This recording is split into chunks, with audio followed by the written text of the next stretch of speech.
Hello. Hello, everybody.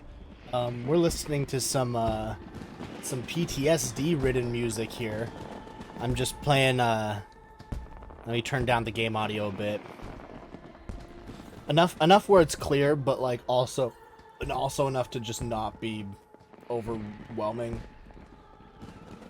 I guess. God, there's so many people here. Hello, hello. So we got the Final Fantasy XIV 1.0 Minfilia. What can we get? Ooh, the Rising advertisement. For sure grabbing that.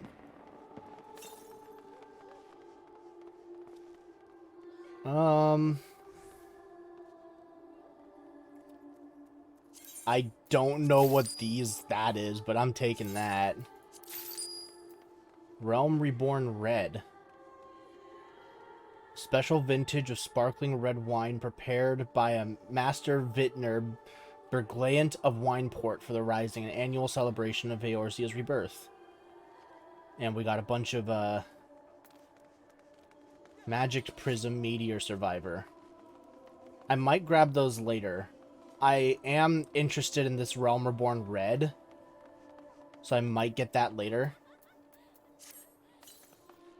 Before we do anything, I know I should have probably done this beforehand, but nope, we're doing it now. We're doing it live. All right, so here is the event. Siblings Rising. I love this 10th anniversary logo. It's very good use of the is that the golden or the yellow hat man from Curious George? What the fuck? Okay. Kipi Jakya is looking a worried sister. Not sure how that's supposed to make sense. Cool. Shit that I put up on the market board sold. Oh, if it isn't Ira, it's always a pleasure, my friend. And how fortuitous that you should appear now, just when I'm in need of help. Again, pray hear me out.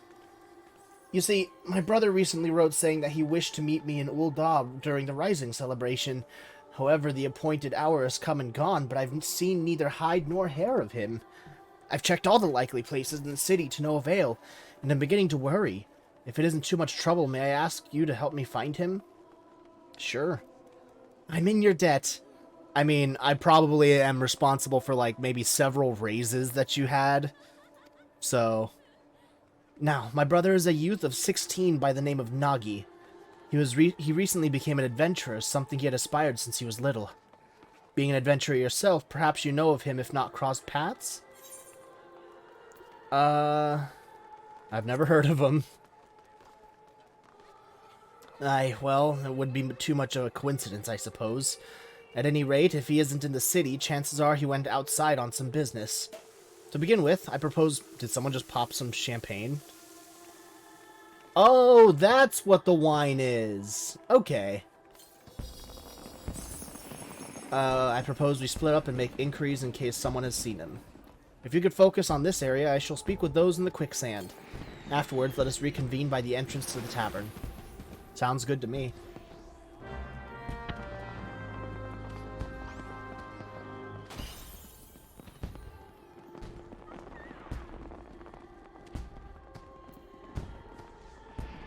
Midlander Rising Assistant.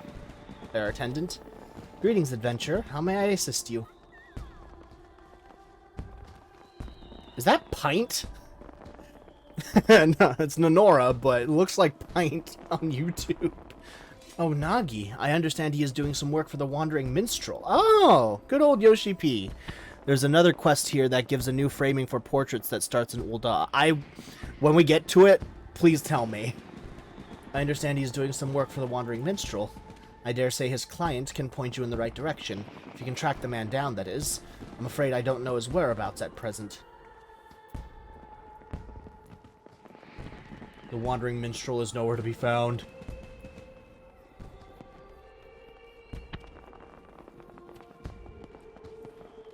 Highlander Adventurer. Something you need? Oh, Nagi. I know this sprightly lad. Couldn't say where he is now, but at last I saw him. He mentioned taking on some delivery work. He's a curious one, he is. Gets along with everyone well enough, but doesn't seem to like working in a team. Well, excuse me. What with talk of bandits prowling around the town of late, I can't help but worry. Yeah, that's concerning, for sure.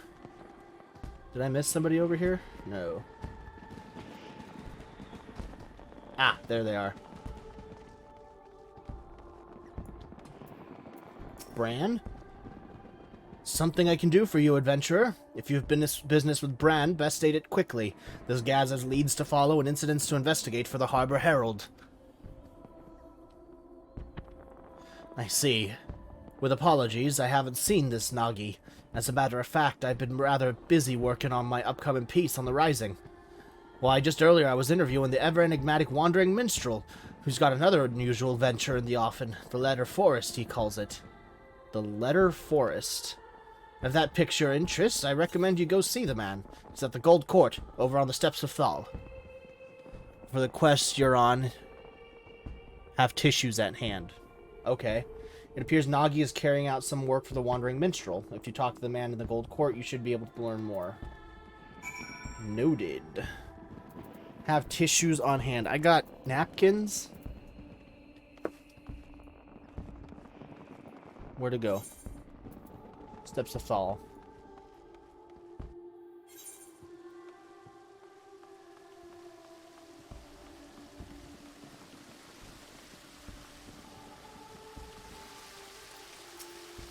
Hello, Wandering Minstrel. Ah, my dear friend. What a pleasant surprise this is. I trust you've been keeping well. Now then, how might this minstrel be of service? So, Nagi's sister wishes to find him. Indeed, I have entrusted him with a task, and have an inkling as to where he might be. As you may have heard, on the occasion of this Rising celebration, I am hosting an exhibit called the Letter Forest. All are invited to anonymously submit letters to this forest and express their gratitude and encouragement for another, and all may peruse the letters at their leisure. Now, in order to collect missives from outside of Ul'dah, I have dispatched a chocobo carriage. Nagi is escorting said carriage. When he contacted me on Link Pearl a while ago, he said that they had emerged from the Twelveswood on their way back to Ul'dah. Given the hour, they should have already arrived. I know not what is causing the delay, but might I trouble you to go look for them? I would go myself, except I am needed here at the present. I'm truly grateful. In case it helps, the carriage was meant to pass through Blackbrush Station, so perhaps you could take your search to that area. I pray that nothing has befallen them. Yeah, that would be bad. Oh, I gotta go check back up with Kipijakya. I think I just go out this way. Hey, Plushie! This is acting up, or I'd be farming tomestones. Oof, sorry about your wrist, buddy.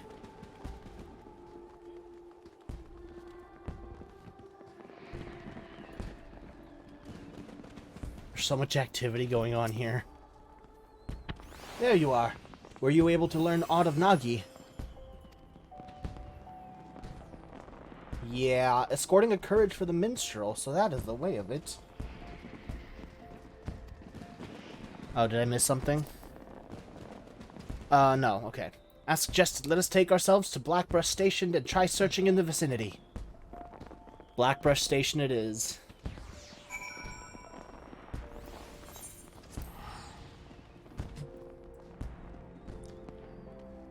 How long does the event last? September 27th?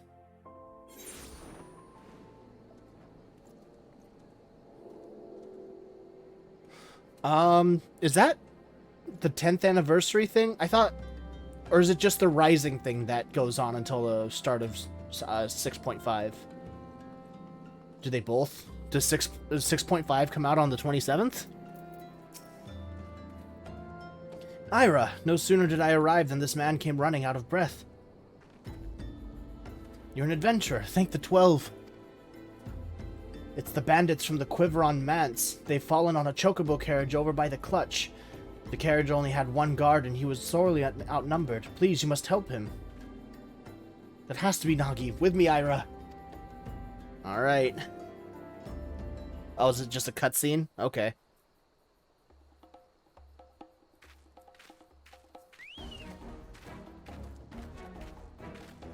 Some Lalafell bandits. Damn it, there's no end to them. We have you now, you stubborn little shite.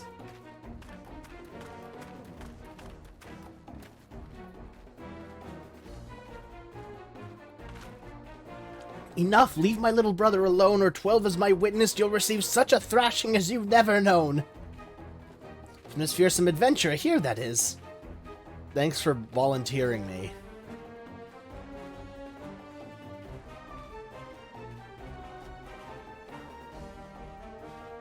I have felled gods, you mean nothing to me. That's no ordinary man, retreat!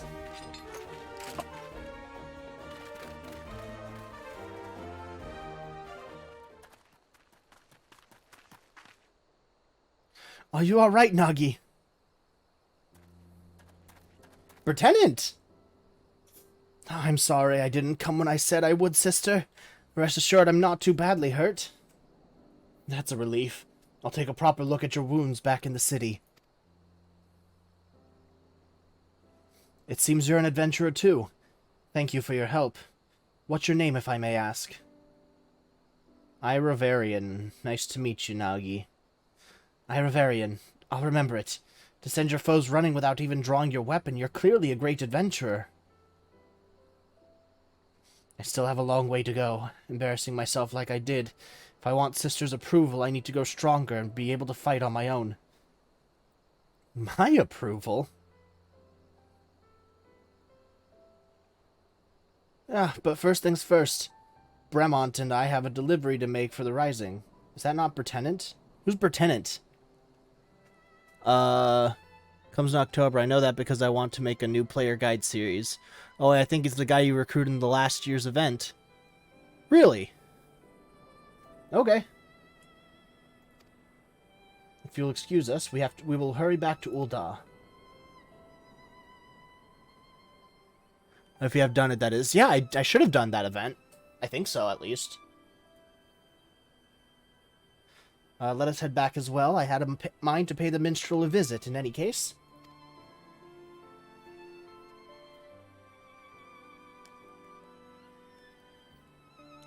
Bremont is a familiar name, however. Let me just look that up real quick before we get too far into it.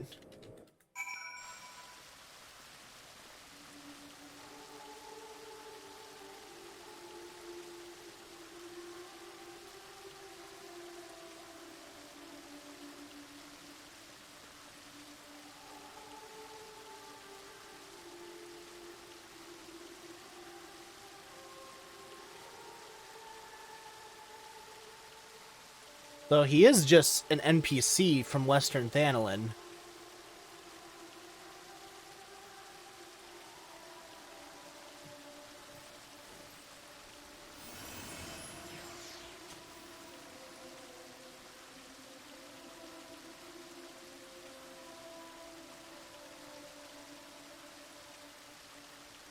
Oh, Lieutenant is the Elazin from Gridania when you first start the game there. Okay.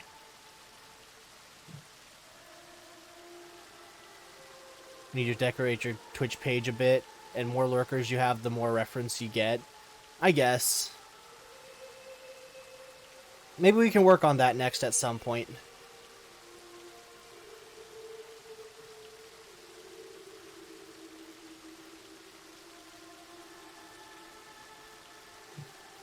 Alright, let's continue here. Soon I'm doing all your channels, VODs, thumbnails, LMAO. Well, I pay you for it. That's fine. Welcome back, my friends. Pleased am I to see that Nagi is safe and well. Rising attendants inform me they now have all the letters. With this, we may proceed with the letter forest as planned. Thank you, Nagi. I'm so sorry I'm late. You see, goes into exposition.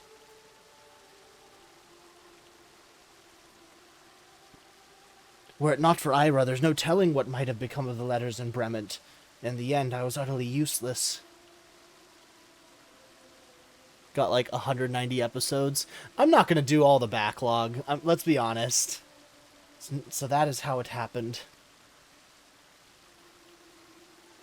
As Nagi's client, allow me to thank you as well as coming to his aid.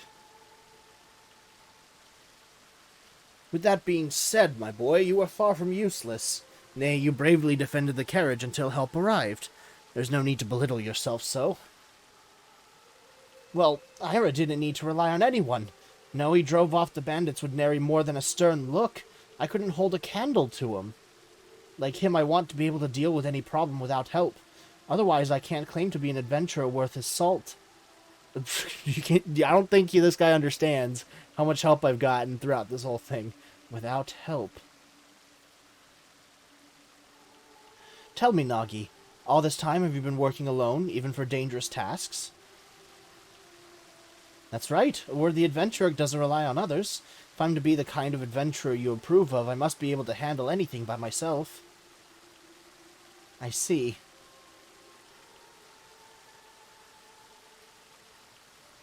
If that is what you believe, then I can't consent to you being an adventurer any longer. Return to the village and start over.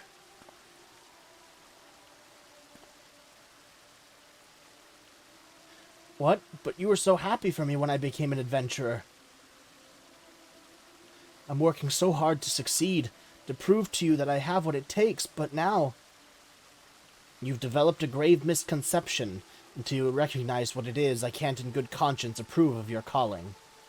If you can't accept this, if you wish to remain an adventurer, then you must win me over. And it begins with pondering why you embarked upon this path. Alright, sister, I'll think on this. Little pouty boy.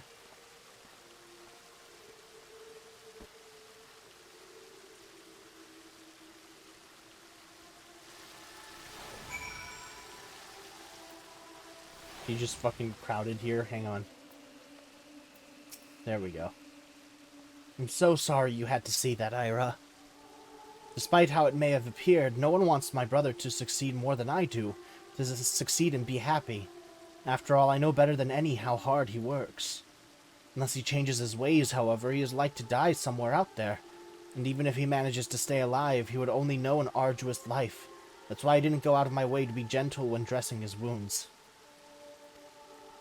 If he could just focus on what actually matters, instead he obsesses about gaining my approval and compares himself to others.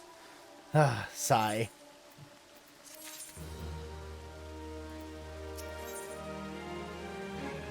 Okay, so this one's the Nemea Potpourri and the Rising Phoenix Whistle. If truth be told, no matter what Nagi wants to do, it is my intent to support him. It is his life, after all, and no one else's. It isn't my place to interfere. Be that as it may, if he is sabotaging his own aspirations with his obsession for my approval, I can't simply stand by and watch. Loath though I am to impose, until my brother has found his answer, I might trouble you to keep an eye on him. Please take it as a request from me as well. Ever has adventuring been dangerous, and is more dangerous still for one who spurns help. Like Kippy, I do not wish for Nagi to continue on his current path. As a fellow adventurer, please help him find a better way. Can't you ask literally anyone of the other adventurers here? There's so many. Thank you. Now then, on a related matter, I must pay a visit to the Weavers Guild, but I will see you again anon. You'll excuse me.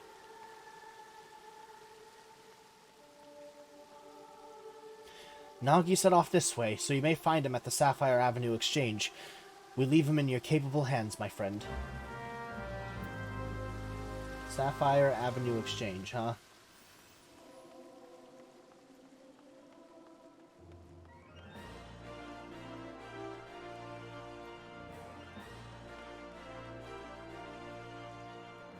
I think I'm going somewhere wrong.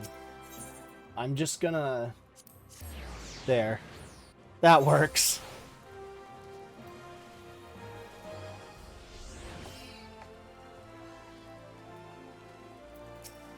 Nagi. Oh, it's you, Ira. What is it? Is that so? I'm sorry. This is really something I should be doing alone. Still, it's nice to have someone to talk to. Like my sister bade me, I'm pondering why I chose to become an adventurer in the first place. Kippy has looked after me since I was no more than 10, after our parents passed away. She was already a reporter by then, and her work took her to various places. From her I heard tales about adventurers and came to admire them. Upon learning of the full extent of the impending calamity, she took us to a village in the mountains where our aunt lived. It's desperate times like these that people need stories of hope, she used to say, and I believe she had wanted to remain in Gridania and continue her work, but she left in order to keep me safe. I was a burden to her then. I don't want to be a burden to her again.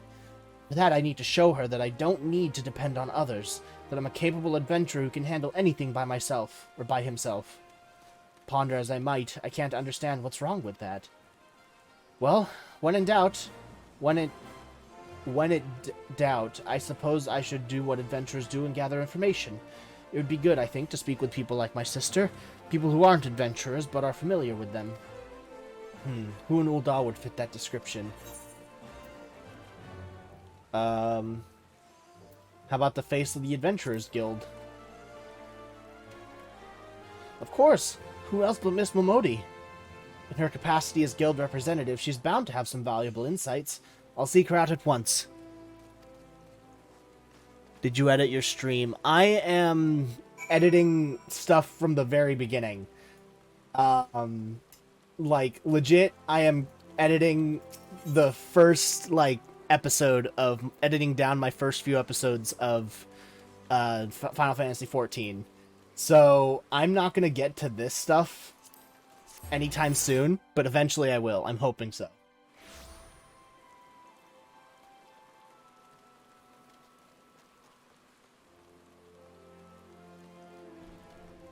Oh, there's a door. You can make it best moments of a few streams and make it a best of streams. Could be good. Yeah, no, I mean, definitely. I will eventually get to that. It's just... I want to... Hang on. Oh, there you are. Starfire, you are, like, encroaching on his personal space. Same with you, Ondine. But yeah, no, that's currently my plan right now, is to edit down all of my Final Fantasy XIV stuff into, like, a best of.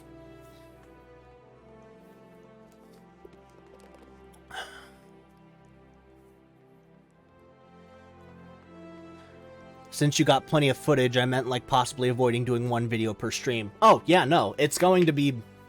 It's multiple streams, multiple videos in one video, like a best of thing. At least that's my intention. Because I got... So far, for the first video that I'm doing, is, I edited down episode 0, which is my character creation video. And then I'm currently editing down episode 1 of my actual starting of the adventure. So that's kind of where I'm at right now.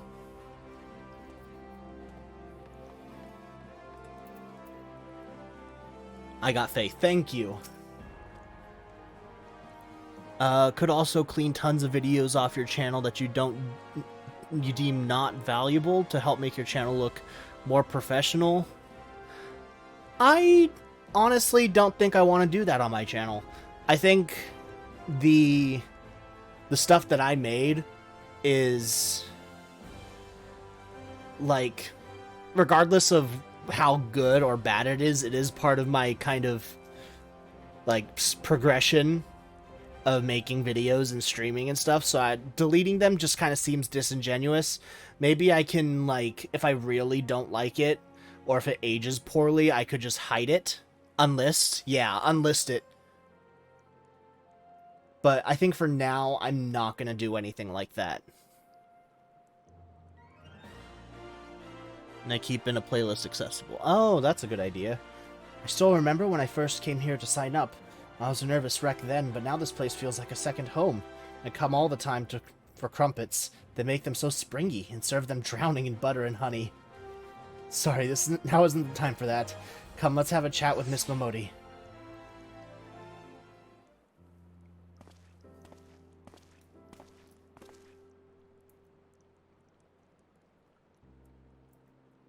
Well now, if it isn't Ira and Nagi, to what do I owe the pleasure of both of your companies today? I was hoping to get your advice on a certain matter.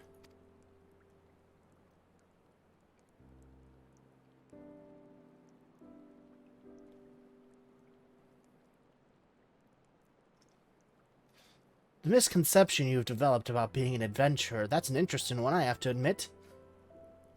Try as I might to figure it out, I keep going in circles. I thought you might be able to offer some insights.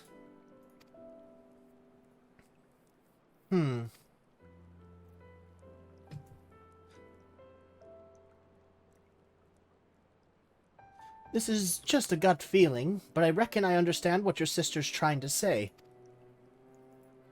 Tell me, Nagi, suppose you failed to get your sister's approval.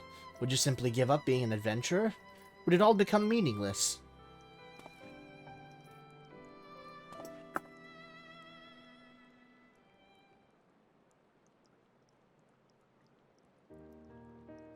From this here counter, I've indeed seen off many an adventurer. Each and every one is unique, with dreams and destinations all their own.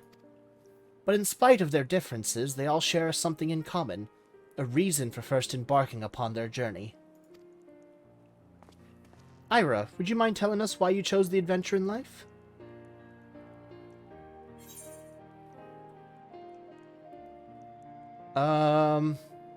I would say from the lore that I have for Ira, it'd be a friend recommended it to me.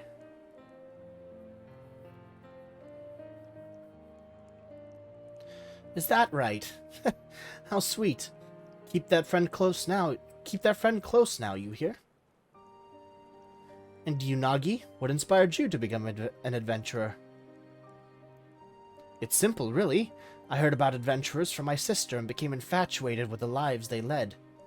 Like them, I wanted to be able to see the world while helping those in need. Then isn't that enough? Your sister's approval or no, you have a reason all your own.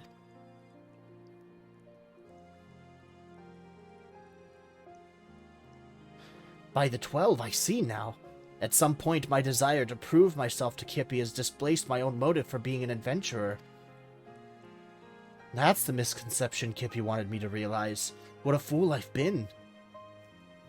Wanting someone's approval isn't wrong in and of itself, mind, but it's got nothing to do with why you're an adventurer. It shouldn't force you to do things you wouldn't otherwise do, like trying to handle everything alone. Well, that's enough from me today. I've said my piece. What you do now is up to you, Nagi. Thank you for helping me realize, Miss Momodi. Think nothing of it. It's my job to watch over you all. Nothing makes me happier than to see you happy, doing what you do.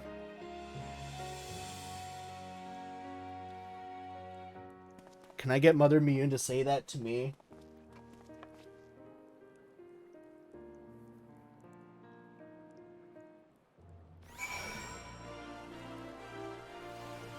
Is that emoji of you with wings? Is that what you just used? Are you dead?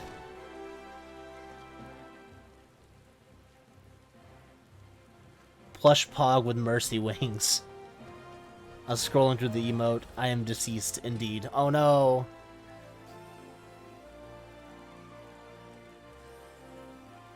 Technically, my OC will be replaced soon. Trademarked. Did I show you the new one? No, you have. Well, I think you've showed me an in progress video, or not video, but like picture.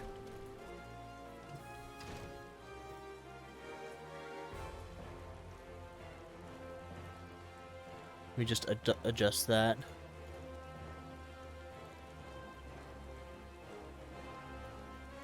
I realized that the chat box is no longer fitting with the picture that I have down there.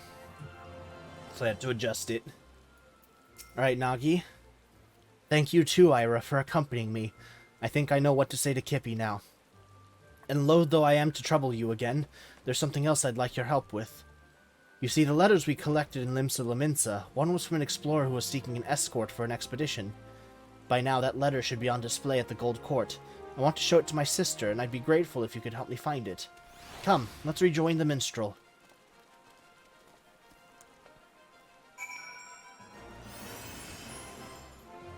Before his calm, we gotta be right back quickly. Okay.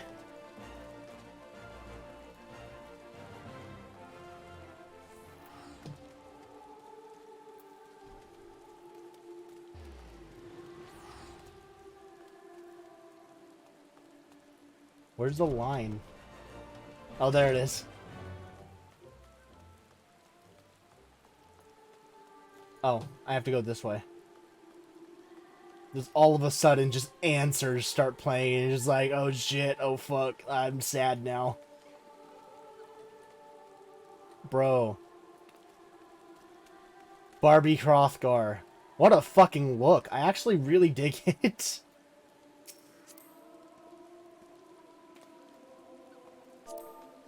I dig the look. Reminds me of a Japanese rapper named Nakayang.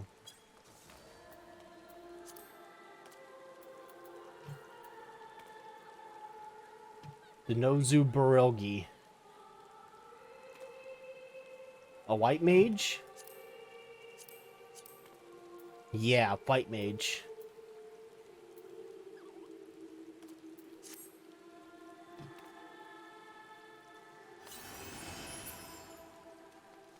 Oh.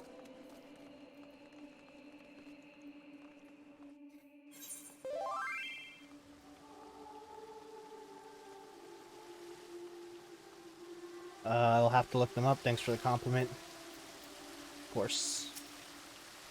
Alright, Wandering Minstrel. Ah, welcome back. I dare I hope you were able to find the answer. Yes, I'm happy to say. Miss Momodi helped me to come to realization. When I go to speak with my sister. Yeah. Another fade to black while the camera tilts up. I see. By all means, feel free to borrow the letter. Does it have any distinguishing characteristics? As I recall, there's a large drawing of a blue chocobo on it. Very well. Let us all search together, the more swiftly to find it.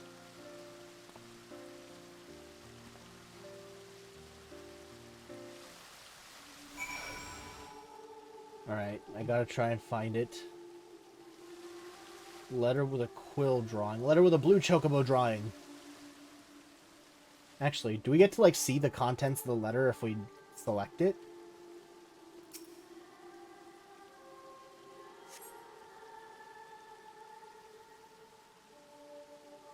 Esteemed adventurer, should you chance to read this letter, I pray it finds you well. Much time has passed since you helped us to rebuild in the wake of that terrible disaster, but we still remember you most fondly. Our lives continue to be hard, and every day brings new challenges. Nonetheless, we have regained a semblance of what we once had, and smiles are beginning to return to faces. After 5 years, the morrow will be brighter than today. This we dare to believe now, thanks to you. And should you yourself face hardship, I pray that you believe the same. The contents ring a bell. This letter wasn't written by an explorer, nor does it bear the drawing of a blue chocobo. It isn't the missive Nagi is looking for. Okay. So we do get letter with a shield drawing.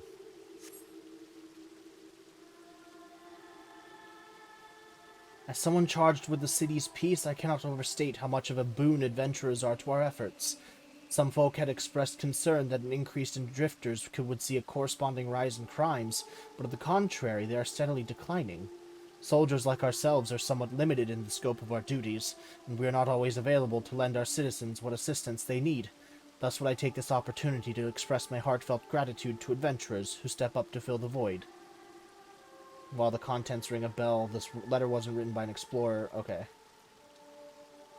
I'm wondering if these are, like, specific characters. I gotta, like, look it up online later to see, like, who wrote these things.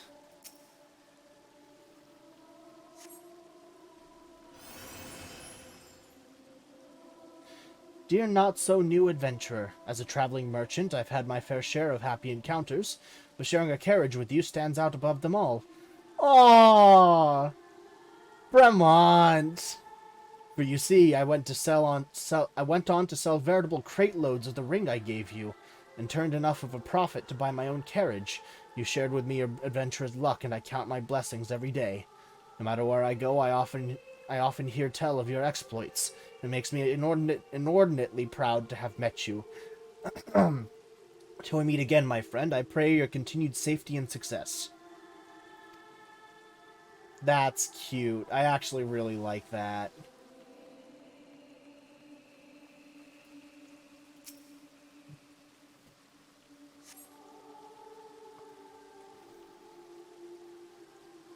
Dear adventurer, how fares your journey? Mine continues, and I wake up to the sound of bird song and lie down to sleep beneath the moonlight as I seek unblazed trails. Long ago, when an adventurer aided me, I was made to realize how alike we are. Deep down, we are simply travelers who thrilled to make new discoveries. Thus do I write this letter now in hopes of recruiting such like-minded souls to join me on an expedition. If you at all share in my desire to make the uncharted charted, then I invite you to seek me out at the Drowning Wench in Limsa Laminsa. Eagerly do I await your coming. The letter recruiting adventurers bears a drawing of a blue chocobo. It must be the missive Nagi is looking for. Okay.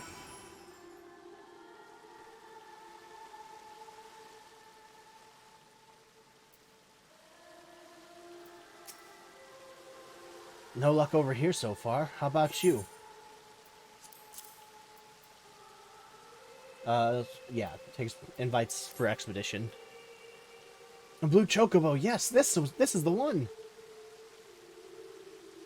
All that is left then is to talk to Kippy. Do you know where she is?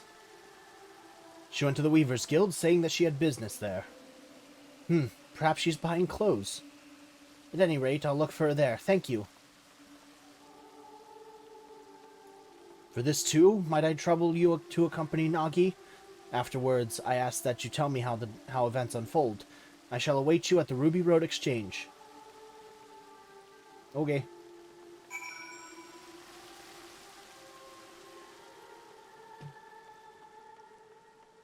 Okay, cool. Just straight down this way.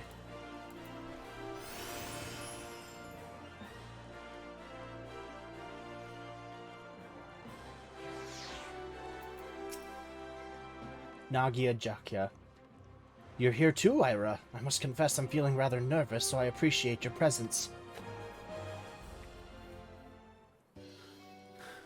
Yo, what did I miss? Your name is too small on my screen. Hang on. Yo, what did I miss? Oh, Nagi went to go talk to Momodi. Oh dear, you came to find me. My apologies for taking so long. So Nagi, were you able to find the answer? Aye, to begin with, I want you to look at this.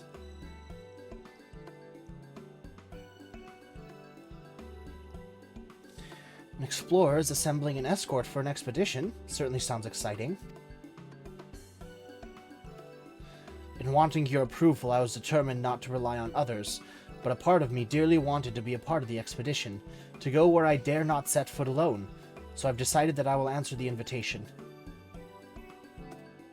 Then this means you've given up on trying to do everything alone? And I wanted to prove to you that I'm capable, that I'm no longer a burden, and in my obsession I lost sight of why I became an adventurer in the first place. To see what lies beyond the horizon and lend a helping hand to those I meet. That's what drives me, and I was able to remember this thanks to Miss Momodi and Ira. And whether or not you approve, I want to continue adventuring for my own reasons. Is that alright with you? Didn't you just say you didn't need my approval? But to be clear, I never actually intended to stop you. Do you remember what you once told me, Nagi, shortly before the calamity struck?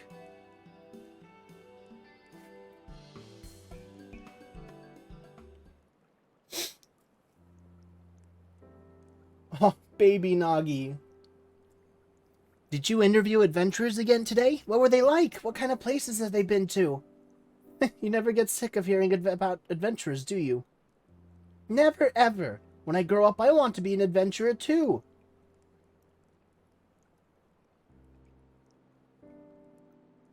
Well, that's as fine an aspiration as any. But do you know what kind of adventurer you wish to become? A hero like in the tales, perhaps? Oh, no, sister, not a hero. Adventurers are free spirits, and I want to be the freest spirit of all. Oh yes, I'll travel the world and meet lots of people, and when I visit home, you can interview me as much as you like. That's cute.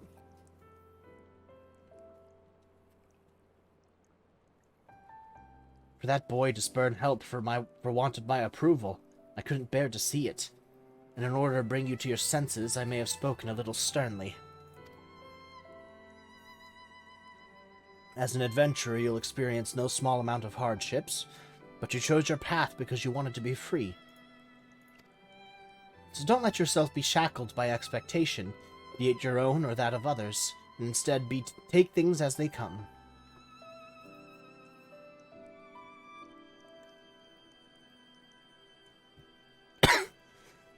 Wrong pipe. Oh shit. I sipped water and it hurt.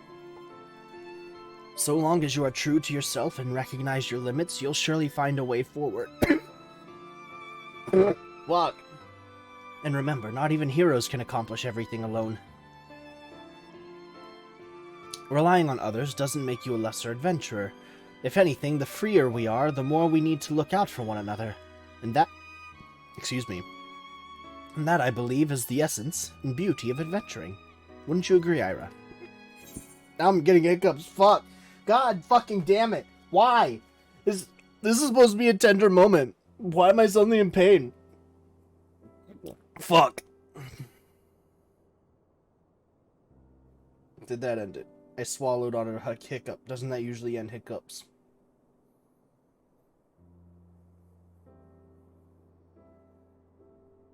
I think I'm good. I think I'm okay. Fucking damn it!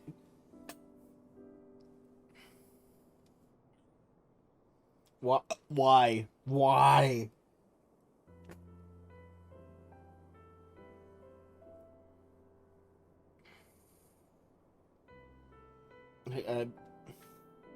This sucks. This fucking hurts.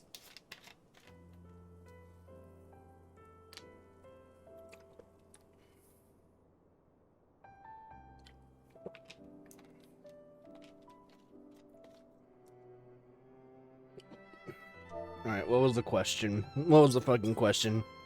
I'm way distracted. Relying on others doesn't make you a lesser adventurer. If anything, the freer we are, the more we need to look out for one another. And that, I believe, is the essence and beauty of adventuring. Wouldn't you agree? Wholeheartedly.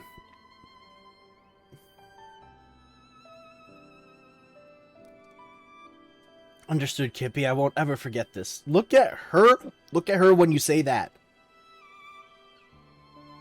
Knowing you, I expect you're raring to answer the explorer's petition in Limsa. You'll be taking an airship, yes? Why? These hiccups hurt, like, really bad. In which case, I shall give these garments to you now. I had made them for you, thinking it was past time you had something better. For me? Thank you so much, sister. I must thank you too, Ira. You're the kind of adventurer I admire, and I'll keep on working hard to be like you. God, fuck. I couldn't have asked for a better person to watch over my little brother. I appreciate everything you've done for him, and look forward to meeting you again, be it for a story or something else. Oh, my fucking throat. With that, we take our leave of you. Till next time.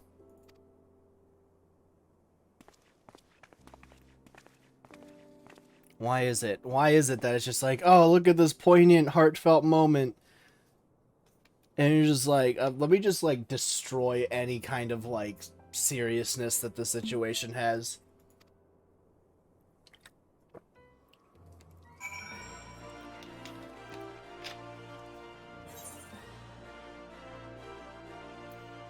Minstrel, I know you are of a godlike,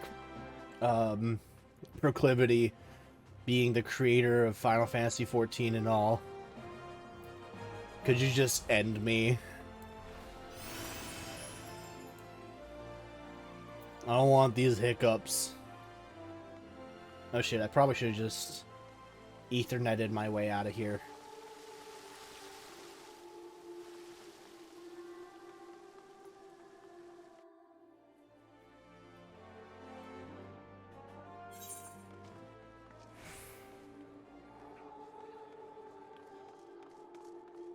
Oh wait, he's back here. Fuck.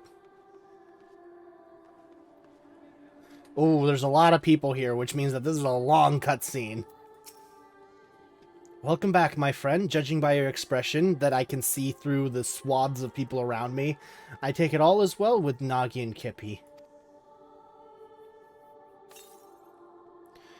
I see. Pleased am I to hear that. When we first set out on our journeys, 'tis usually for the simplest of reasons. Yet as we make our way, those reasons may become lost in a haze of motives, causing us to lose sight of what truly matters. Long and non-voice acted. Ah, damn. In such a time, if we can but remember what prompted us to take our first step, we will always find the strength to take the next. Nagi shall be fine, I am certain of it. My thanks for keeping an eye on him. Alright, let's go.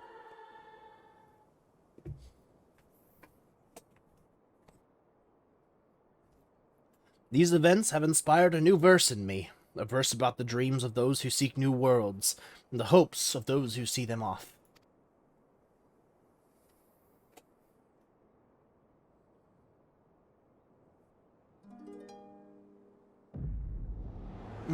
Great, time for the echo. But emotional, okay.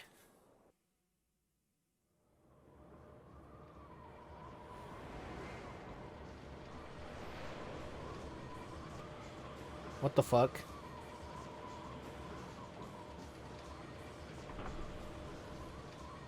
Ain't this Sid's airship?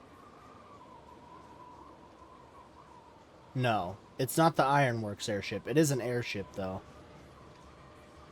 Greetings, Warrior of Light.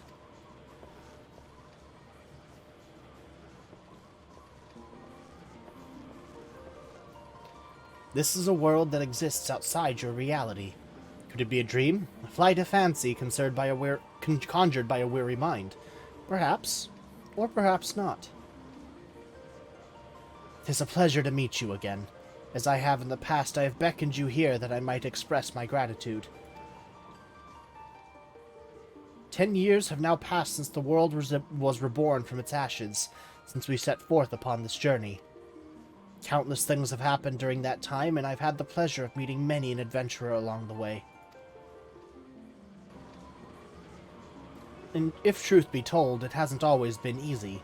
There are moments when I wonder why I must struggle so, days when I'm tempted to cast it all aside. I mean, he's been working on 2 games for a while now. But in spite of this, I've always managed to carry on, and it is thanks to my wonderful comrades, and to you, our esteemed adventurers. By now, I must have regaled with tens of thousands of your tales. I must have been regaled with tens of thousands of your tales. You usually share them with a smile, but even when it's with a frown, you tell me that you're still enjoying yourself. 'Tis no exaggeration to say that I derive all of my driving force from you all. From the bottom of my heart, I thank you.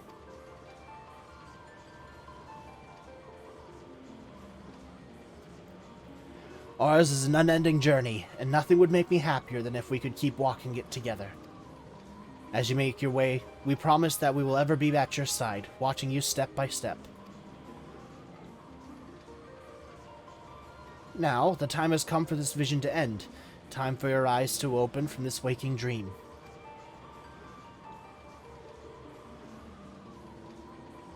Much time has passed since the world was reborn from its ashes. Countless souls have made this place their home. Every single one has left an indelible mark upon it.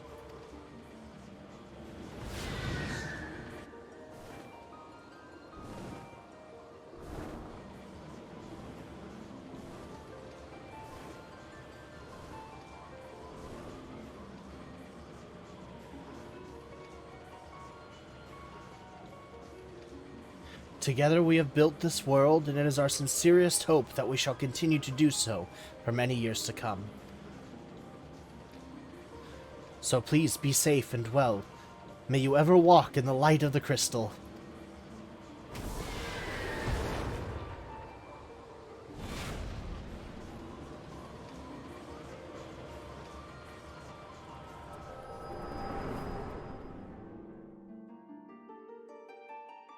I wonder if that is the echo. Like, is the echo some, like, oh, it's an ability that allows you to commune with gods, including the creator of this game that you're in.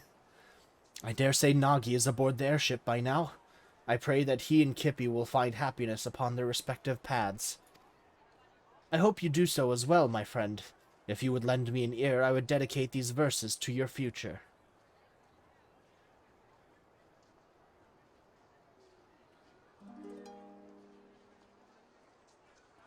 Strange. By morning light, the journey starts, a trill of hope within our hearts, on westerly wind to river song, into the world where we belong. Aw, the little smile.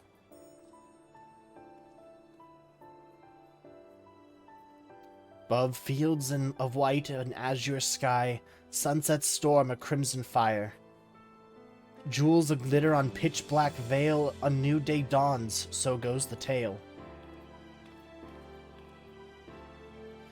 By eternal wind we carry on, boldly towards a golden morn, with memories as a guiding star, shining our steps both near and far.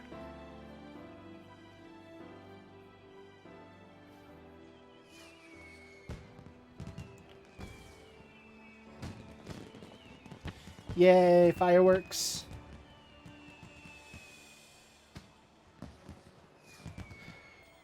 Where you will go, whom you will meet, what you will see. There's no telling what the future holds for anyone. Yet, come what may, I bid you never forget this. The bonds you forge, the memories you make, and the footprints you leave behind. They shall one day spur you forward. So pray continue walking your own path. Wherever your journey leads, I shall be praying for your happiness.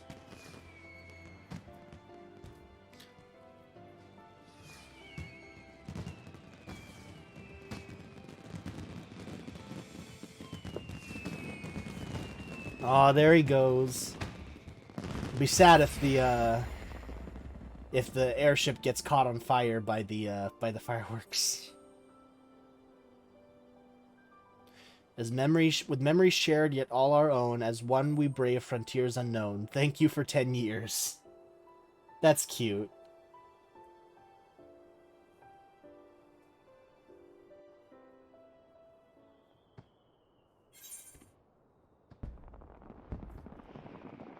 Complete.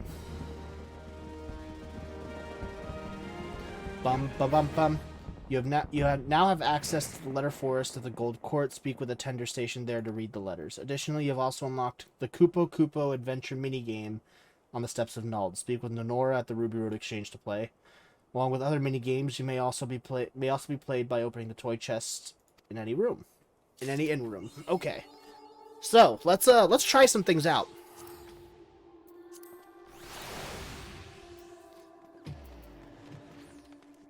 So I do want to see more of those letters.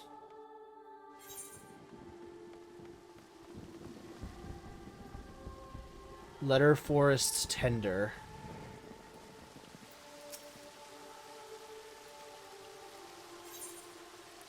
Oh, wow, there's a lot.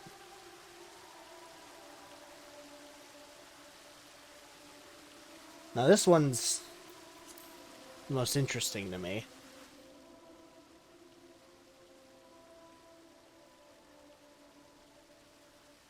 Letter from an adventurer. I am but a faceless adventurer, one of those who have been in the business for a while without standing out. Recently, menacing towers have appeared across the... Oh, these are spoilers! Spoilers for Endwalker! Menacing towers appeared across the land in the wake of which frightening phenomena broke out, the final days or some such.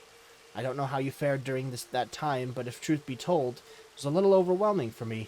Gods know I struggle to get by even without apocalyptic threats to worry about. So many things don't go the way I hope, and I often find myself frustrated and discouraged. Full many times I've wanted to give up, to turn away from everything and everyone. but every time there's been something that has saved me. But in an awe-inspiring view, or be it an awe-inspiring view or a kindly stranger, something has given me the strength to take another step. So come what may, I intend to carry on as far as my path leads. I won't surrender, and I pray that neither will you. Yours in perseverance, a faceless adventurer. That's really cute. I like that. All right. Yes. What is that? Oh, it's the bell pepper with the egg salad?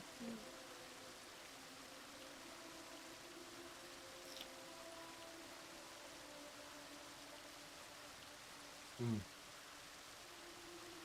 You're right. That's very good. Mm-hmm.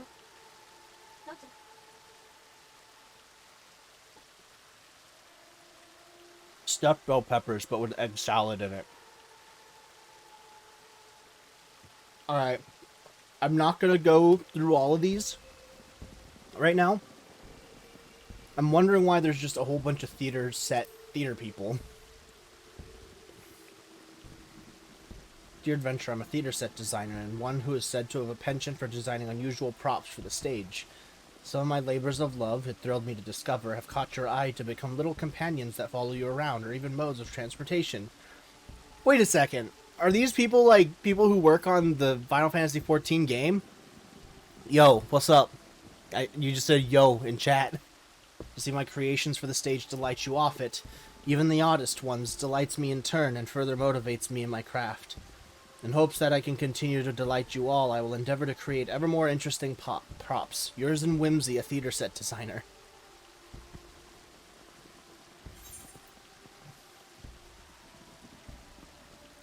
How about the composer? As someone who composes music for the stage, nothing pleases me more than to hear that you are moved by my work.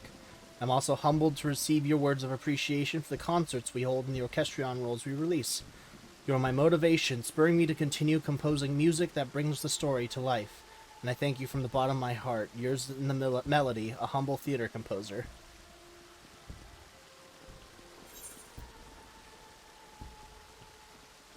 Hey, Bro Ford. Hey, what's up?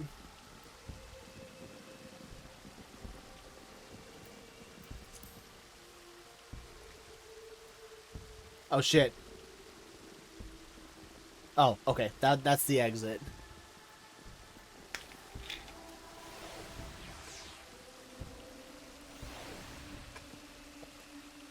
So I'm pretty sure that is the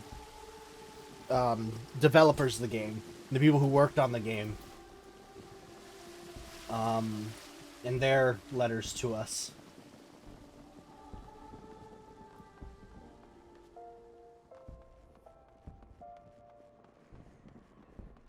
I do want to try out this minigame. At least try it out.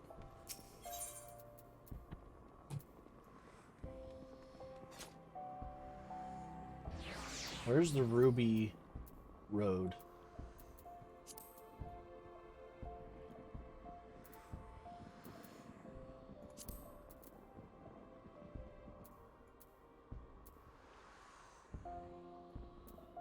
Sapphire Avenue Exchange.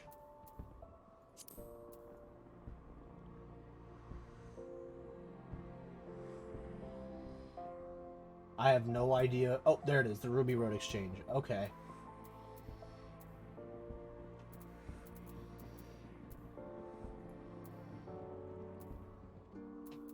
Yeah, let's just go to the Adventurers Guild.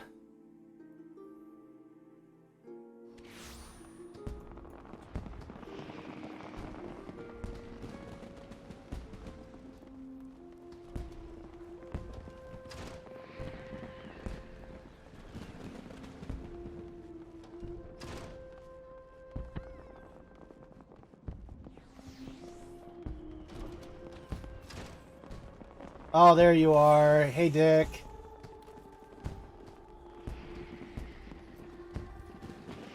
Alright, who do I have to talk to get this thing?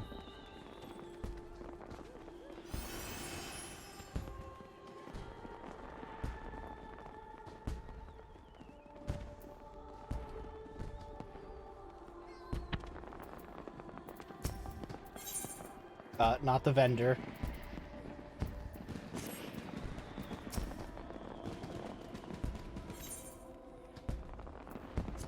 Not them. Oh, Nonora. There you are. Greetings, adventurer. Are you here to test your skills in the excitement of Koopa Koopa adventure? You bet I am. Excellent. Let's get you started at once. Please enjoy yourself. I will. I'll try at least. Hold on!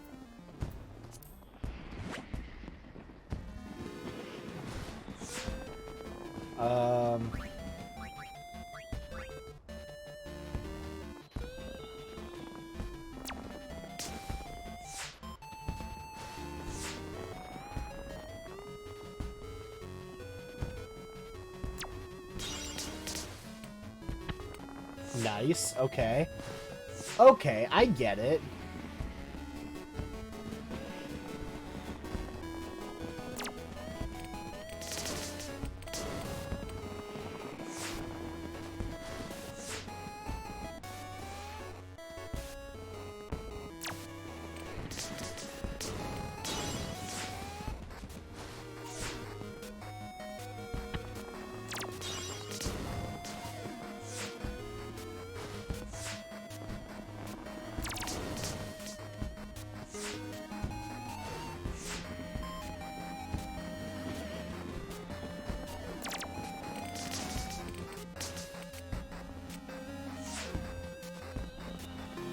You sense a powerful presence. Oh no.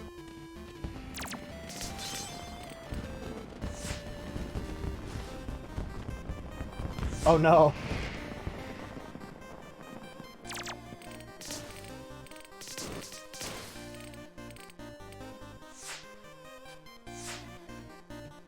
So maybe that's a trick. Just... maybe not. Oh shit, I actually have... oh wait, I have more things.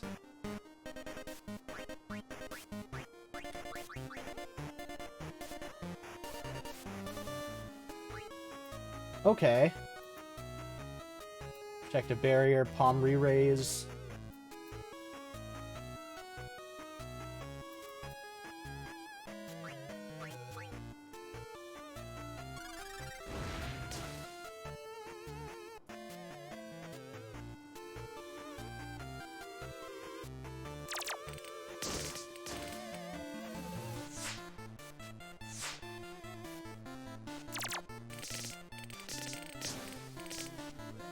Not bad, not bad.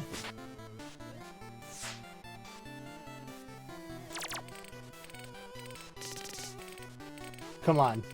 Come on. There we go. Oh shit. Am I gonna be able to clear it? Fuck yeah, let's go! Stage 1 cleared. Hello, back. Oh, I remember Naoki said he'd like to have FF1 through 6 and 14. To Zai, the powerful presence. Oh, okay.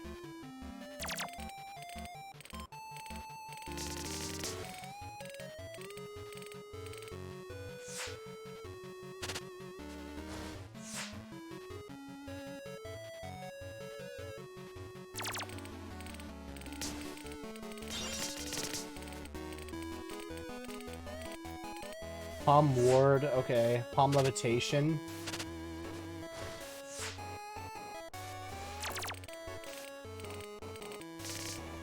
Ah, shit. That was terrible.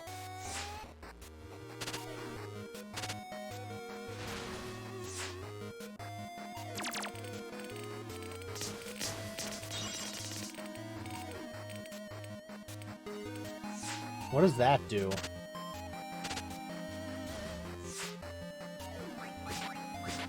Oh, shit. That does bad.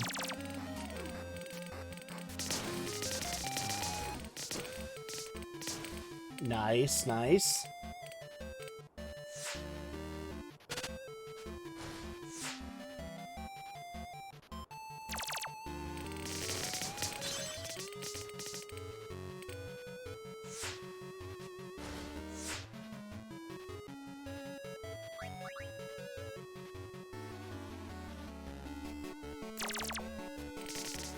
Ah, fuck, that was shitty.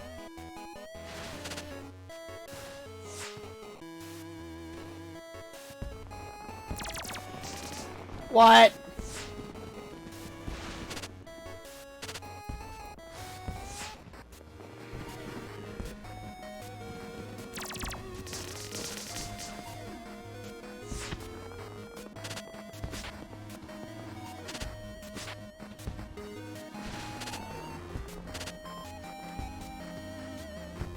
Damn, this is getting hard.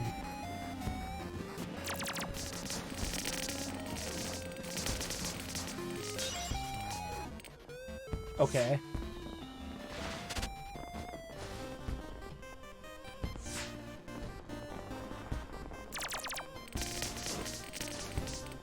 Oof, that guy's chunky. Alright.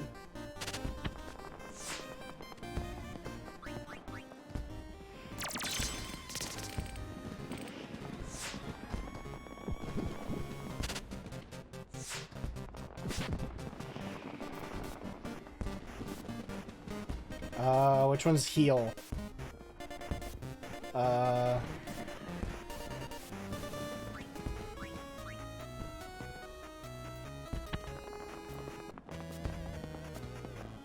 shit.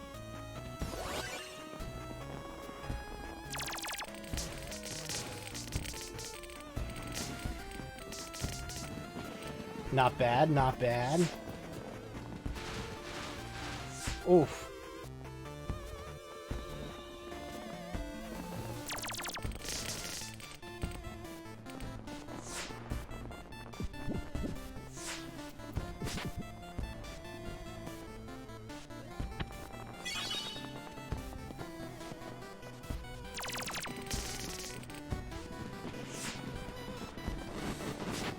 Whoa, okay.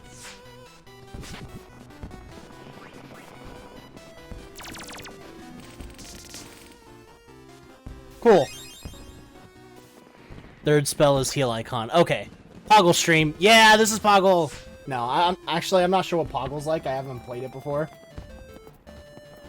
Alright, so we got Meteor. Cast 15 damage to all enemies. So I will make sure to keep a hold of that.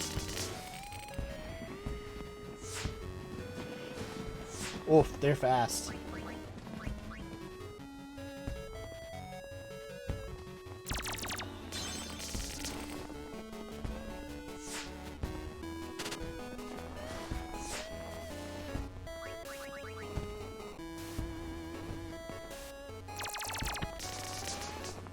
Shit, I fucked that one up.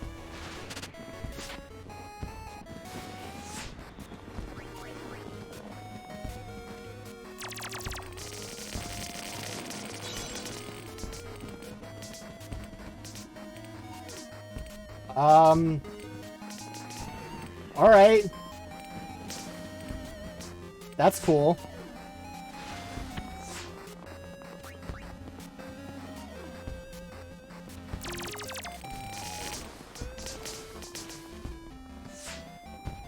Dope.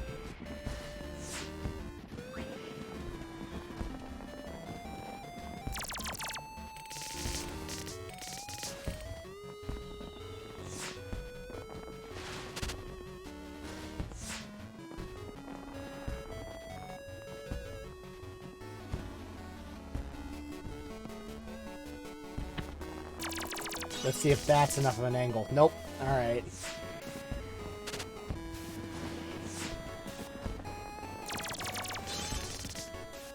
That was shitty.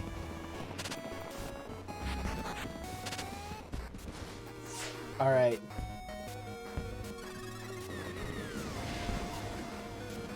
Cool.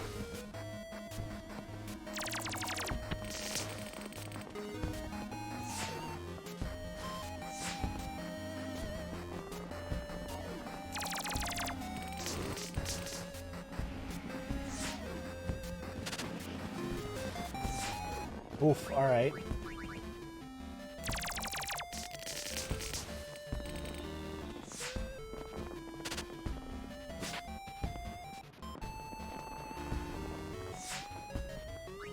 This is actually really fun. I'm having a lot of fun here.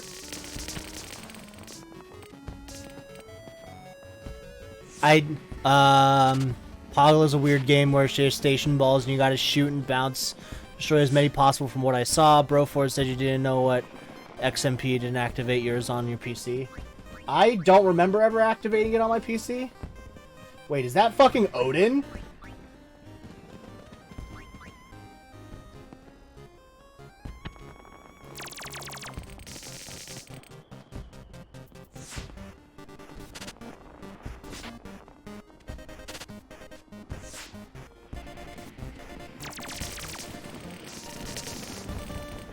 Okay, immediate problem taken care of. Oh shit! New record. All right, I think that's good enough for now. We'll stop there for now. I need to see a RAM wall. Maybe your PC is bound to be way stronger. Maybe.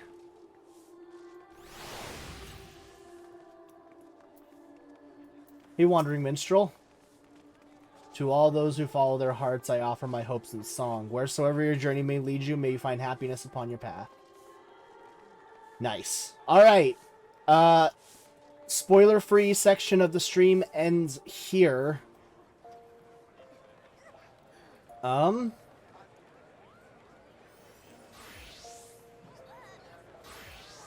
here on, we are going to kick some god ass. Oh, new framing kit. Shit. Where do I get that?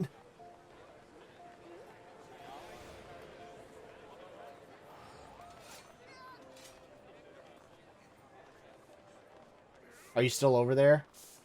No, you're not. Where do I get that?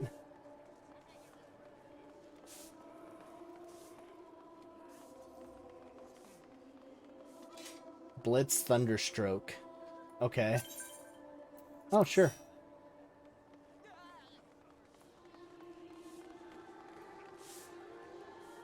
Down this way?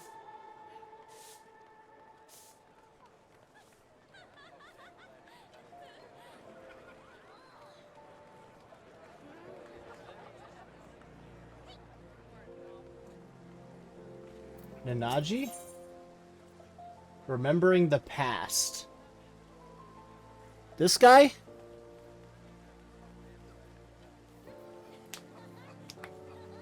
Yeah. Alright. Nanaji appears to be deep in thought.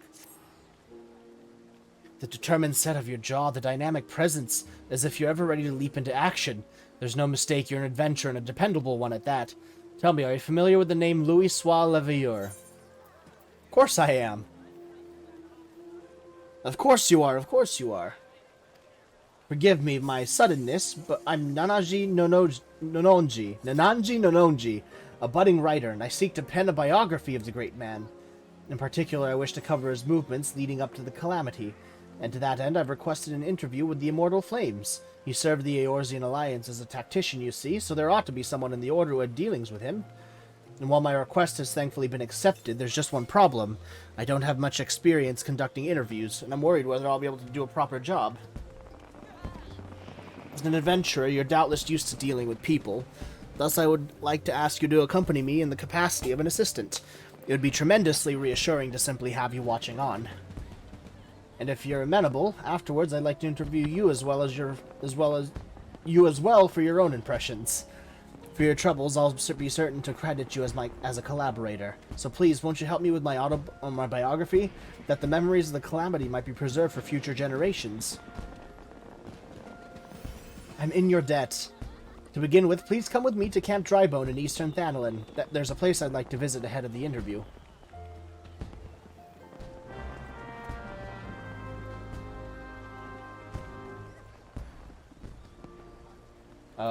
Camp Drybone?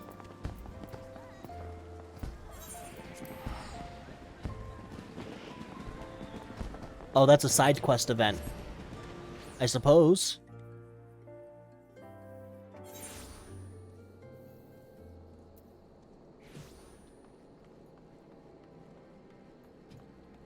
Oh, he's down there. There you are, to explain why we're here. Oh, but I haven't even asked your name. How am I supposed to credit you if I don't even know that much? Name's Iravarian. Iravarian? The Iravarian? Champion of Eorzea? Small wonder I felt you were dependable. With one such as you helping me, everything will surely go well. But getting back to business, the interview I've arranged is with an officer of the Immortal Flames. As there is still time, however, I thought we'd pay a visit to the nearby graveyard as well, so I can explain my motivation for the biography.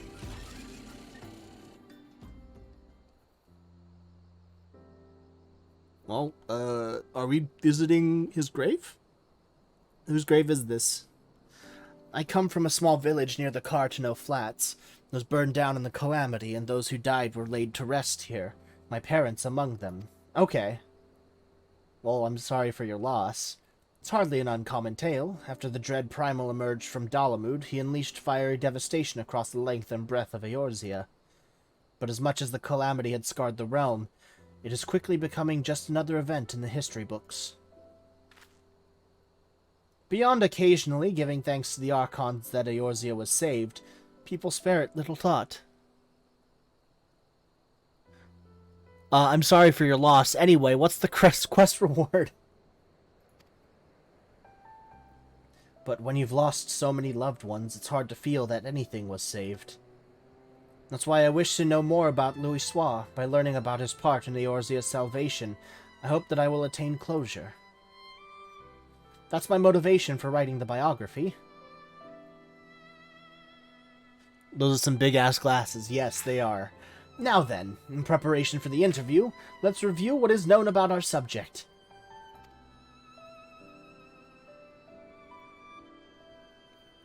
It is difficult to define exactly when the Seventh Umbral Calamity was set in motion. Many historians, however, point to the Empire's Meteor Project, which sought to bring Dalamud down upon Eorzea.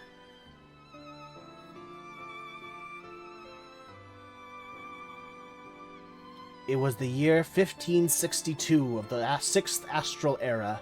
Seeking to combat the Imperial threat, Louisoix founded the Circle of Knowing, an order whose objective was the preservation of Eorzea. And before we go any farther, god fucking damn! I think out of anybody here, I'd want to join the Twin Adders. Like, holy fucking shit! What I don't get is why it is level synced when no fighting happens. Roleplay excuse, maybe? I mean, possibly. But holy fucking shit. Is that Nafika? Is that why they keep saying Nafika's tits?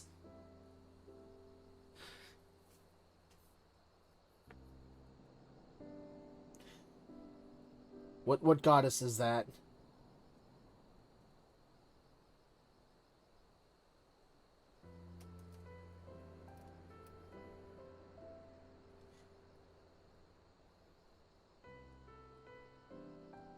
I think it is Nafika.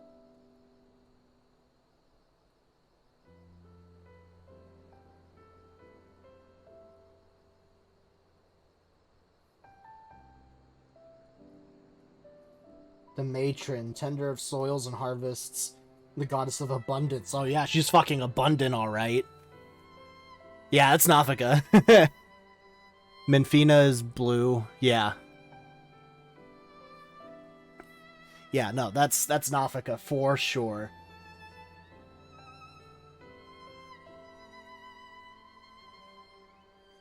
Yeah. Yeah, I made the right choice when I went for the Twin Adders. Through its members, the Archons of Sharlayan, the Circle, worked to reunite the nations of Eorzea in a common cause. The result was the formation of the Grand Companies in the 3 city-states: the Immortal Flames, the Order of the Twin Adder, and the Maelstrom. None of these would exist now were it not for their efforts.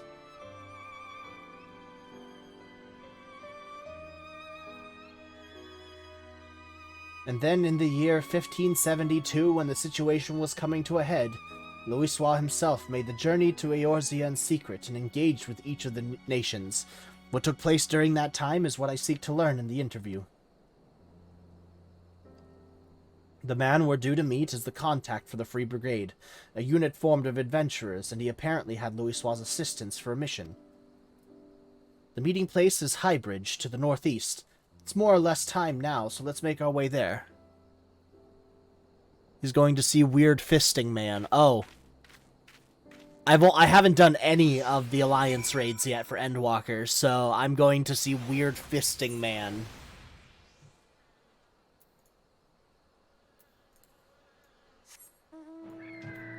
Actually, now that I have it...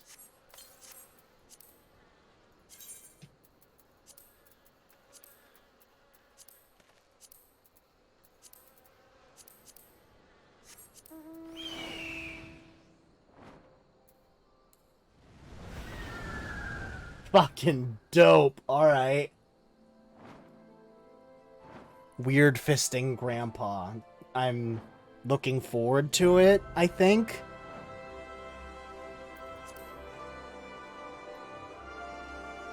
So this is the mount music for it. Fitting.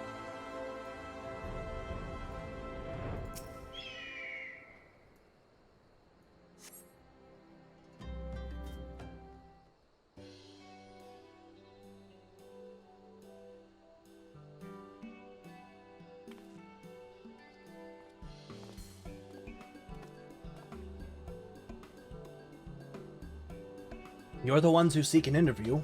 I must say I wasn't expecting to see the champion of Eorzea. I'm the Nanji Nonoji, the writer who made the request, and Ira is kindly accompanying me for the interview. I can't thank you enough for taking the time out of your busy schedule to humor me. Come now, no need for the thanks. Like everyone, I hold Louisoix in the highest esteem. If you wish to know about him, Holland Aubrey is always glad to oblige.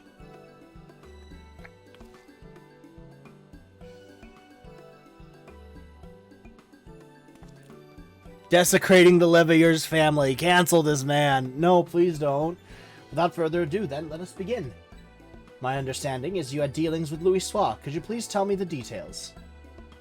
As you know, our grand companies were formed thanks to the Circle of Knowing, but it wasn't until Dalamud had began turning red that Louisoix first appeared.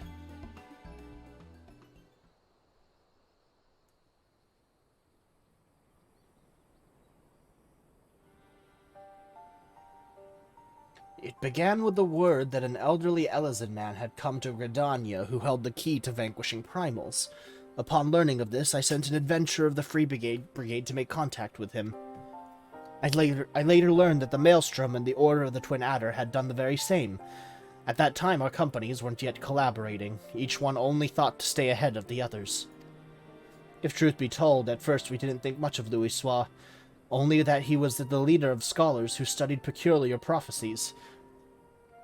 But when the adventurer reported back, our opinion of the man completely changed.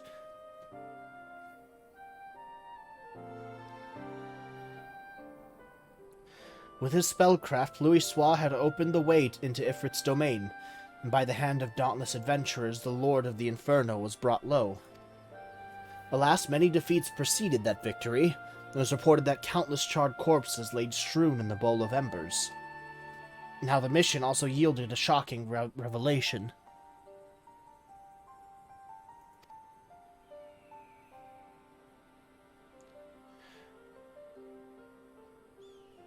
Following the battle, Legatus Nael Van Darnus of the 7th Imperial Legion appeared and told the adventurer that the hour of reckoning was at hand, that Dalamud would soon fall and cleanse the land.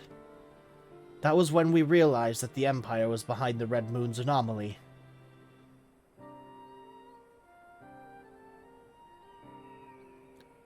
Which would be the right one, Dick, opens Twitter.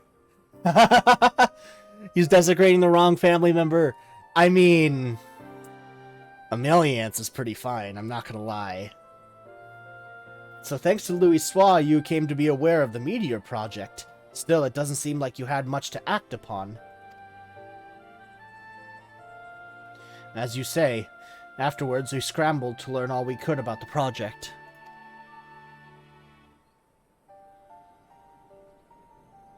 For a blessing, we had the cooperation of a Garlean defector, Sid Garland, whom you know well. Would you would do that to your friends? You would be a literal motherfucker? Look, I wouldn't do that. I'm just saying, if she ends up single, I will be the first to be there be the first shoulder there for her to cry on. That's what I'm saying. That's what I'm saying.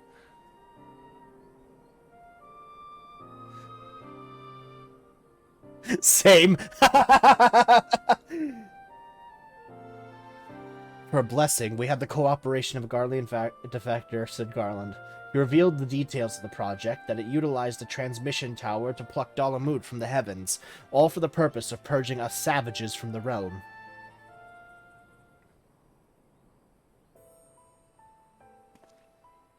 I could continue telling you what I know from this point on, but from this point on there is someone better suited than I am.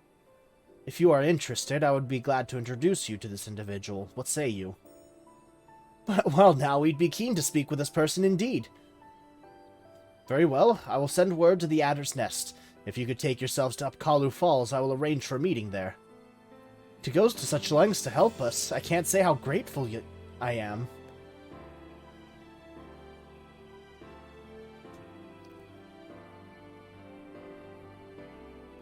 Do not mention it. As I said, I hold Louisoix in the highest esteem. He was the one who brought our three nations together, and nothing would please me more than for him to be remembered. Well, it's past time I return to Ul'dah. I pray that the coming interview bears you fruit.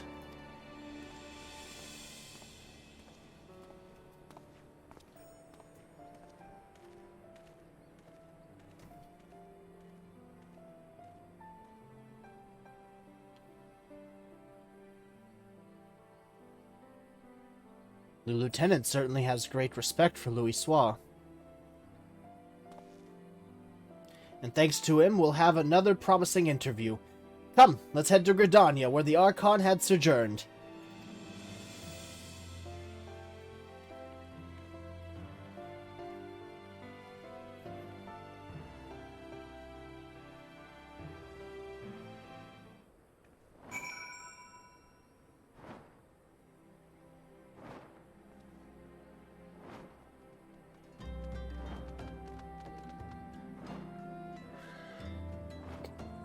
Alright, so, continuing on the conversation about Melians. I feel like Alphino would be weirded out by the fact that the Warrior of Light is his father-in-law. And Alisaie would probably never forgive anybody in the situation. Alisaie would... Jesus fucking Christ. Why did I teleport here?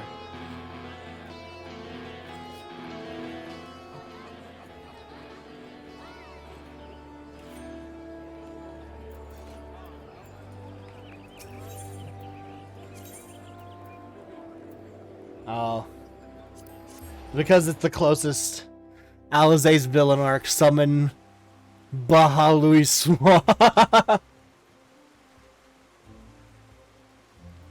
Wait, oh, that's cute. They have this place all dressed up, too. Okay, no answers. Alisaie would unalive the Warrior of Light, for sure. There's, like, no, like, ifs, ands, or buts about it. Ira will have to sleep with one eye open, but at least he'll be sleeping with Emilians. Fuck yeah!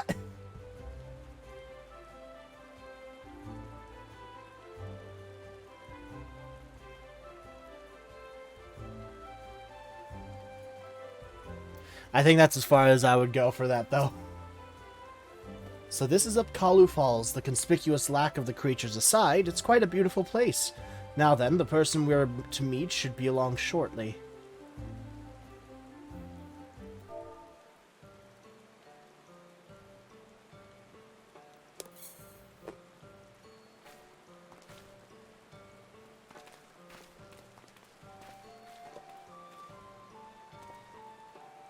I was told there were those who wish to learn about Louisoix, and who should one of them be but Lieutenant Varian? Well met. I am Lieutenant Cyril Fulk of the Order of the Twin Adder. Stepfather, I'm stuck in the washer. Please help.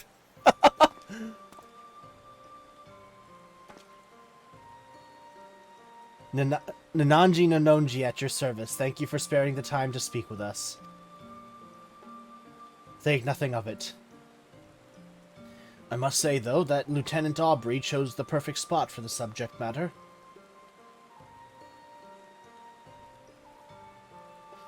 Louisoix spent much time and rumination here in the days before the calamity. We Gordanians being somewhat reserved by nature, at first the citizens kept their distance.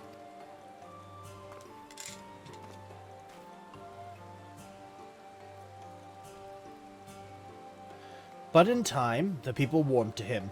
He patiently lent an ear to their troubles, healing hurts and offering counsel, and gradually earned their trust. To ignore the plight of those one might conceivably save is not wisdom, it is indolence. Louisoix spoke those words, and I lived up to them. He was the epitome of a Charlian sage, and I recalled myself being moved. Now, shortly after we had become aware of the Meteor Project, the hamlet of Quarry Mill was attacked by the primal Garuda. Both soldiers and civilians were among the casualties.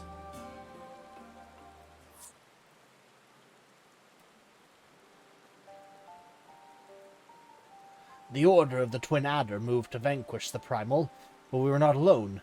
Through Louisoix's meditation, we had the support of not only our sister Grand Companies, but capable adventurers the realm over besides.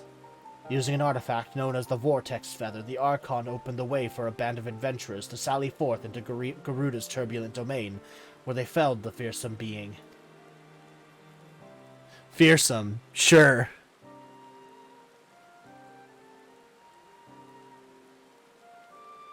Upon her defeat, however, the primal's dispersed ether did not return to the land. Instead, it was absorbed into the Red Moon Dalamud. And when the Empire constructed a new base in Mordona, the Elder Seedseer saw the need for decisive action and put forth a proposal, the formal reformation of the Eorzean Alliance, which had for so long lain dormant. The initial response from the other nations was lukewarm at best. They felt the burden to be borne by each party was excessive, and they were loath to do aught that would replace them at a disadvantage against their rivals. Do I have some Tylenol? I do have some Tylenol here. My head fucking hurts. It came out of nowhere, and this sucks. You keep writing, Nononji. Give me a quick second here. Let me just medicate a little bit.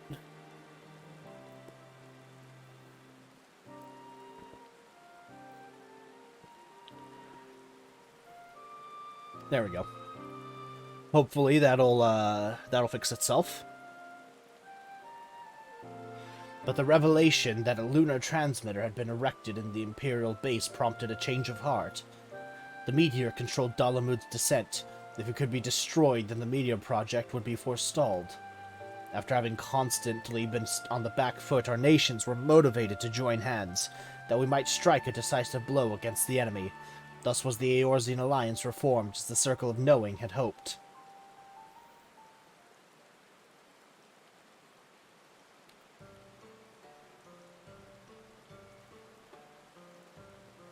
At the same juncture, Louisoix was asked to join the Alliance as a tactician, and in that capacity he provided sage counsel to our heads of state. So although he was first treated with wariness, Louisoix earned our trust through his actions, and paved the way to enduring cooperation between our nations. This is a long mission! Indeed, were it not for him, we would all have perished divided. We owe Louisoix a great debt. Now then, I expect you might be interested in hearing about the operation to destroy the lunar transmitter. I gave up reading quest events. I actually kind of enjoy this.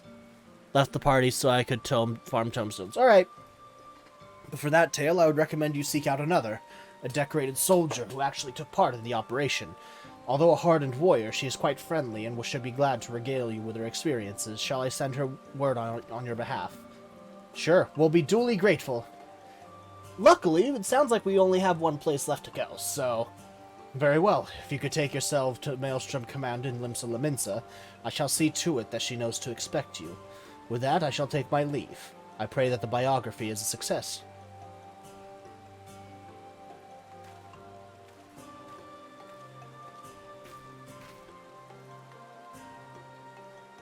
Everyone has been more helpful than I had dared to hope. It seems Louisoix has taken had quite an influence on others.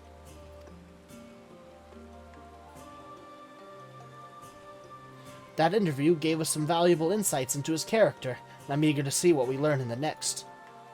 Come, let's head to Limsa Laminsa. I'm a burnt out player. Honestly, mood. That's a mood. Ah, stretch. Alright.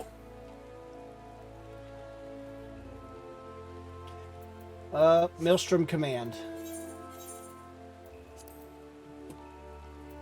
Lunasica.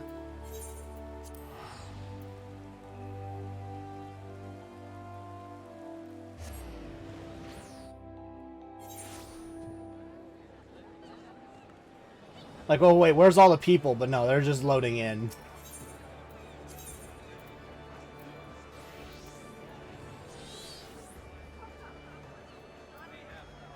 So, the Aft Castle.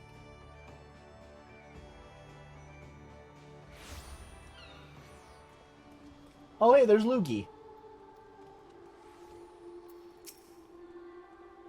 There it is, Maelstrom Command. Shall we then? Sure.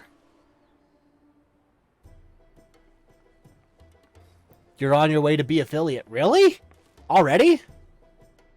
Ira, ever a sight for sore eyes, and you must be Nananji. Rishat Riki at your service. I understand you wish to hear about the operation to destroy the lunar transmitter. Indeed, I'm penning a biography of the Archon Louisoix, you see, for which I'm interviewing people who had dealings with him. I truly appreciate your time. You need 3+ viewers average and 7 streams in a month with a certain amount of hours, if I remember correctly. Okay. But I mean, I'm not going to get 7 streams in a month here anytime soon. Unfortunately, that's just with how my schedule works out.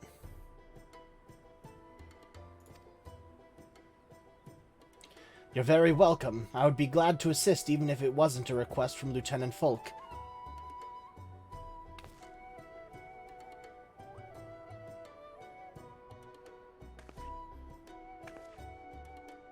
Now then, to continue where he left off, it was shortly after the Eorzean Alliance was formed. Our scouts returned with word that the 7th Legion had activated the lunar transmitter in their fortress in Mordona. Now known as Castrum Sentry, the fortress was originally called Castrum Novum before the 14th restored and renamed it. It was in order to break through its defenses and destroy the transmitter that our three nations joined hands, and we were determined to succeed. The strategy that Louisoix proposed was elegant in its simplicity. While our main force drew the Garleans' attention with an all-out siege, an elite band of adventurers would infiltrate the castrum and make for our objective.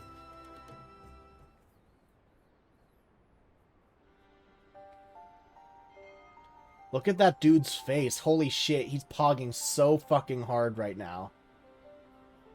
We had entrusted adventurers with ridding us of the primals, now we entrusted them with the very fate of Eorzea. I still remember the operation as if it were yesterday. Though we met with fierce resistance, we fought more fiercely still.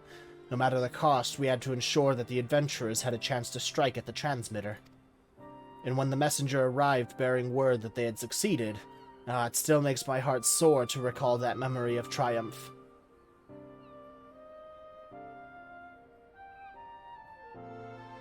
That day, we learned that by standing together, the people of Eorzea could oppose even the might of the Empire. It is no exaggeration to say that the victory paved the way for Eorzea's future. Without it, there would not have been an Operation Archon. Alas, it wasn't all glad tidings, for though we destroyed the transmitter, Nael Van Darnus appeared and claimed that he no longer needed the device to bring down Dalamud, that he himself had the power to do so.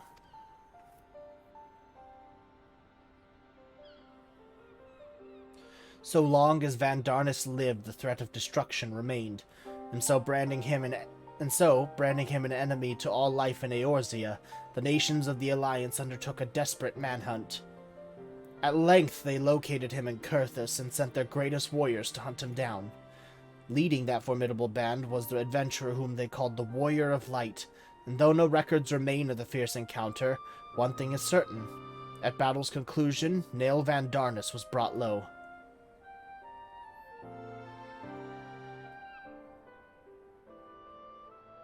As you know, however, our wars did not end with the White Raven, for Louisoix and his disciples determined that Dalamud would continue to fall.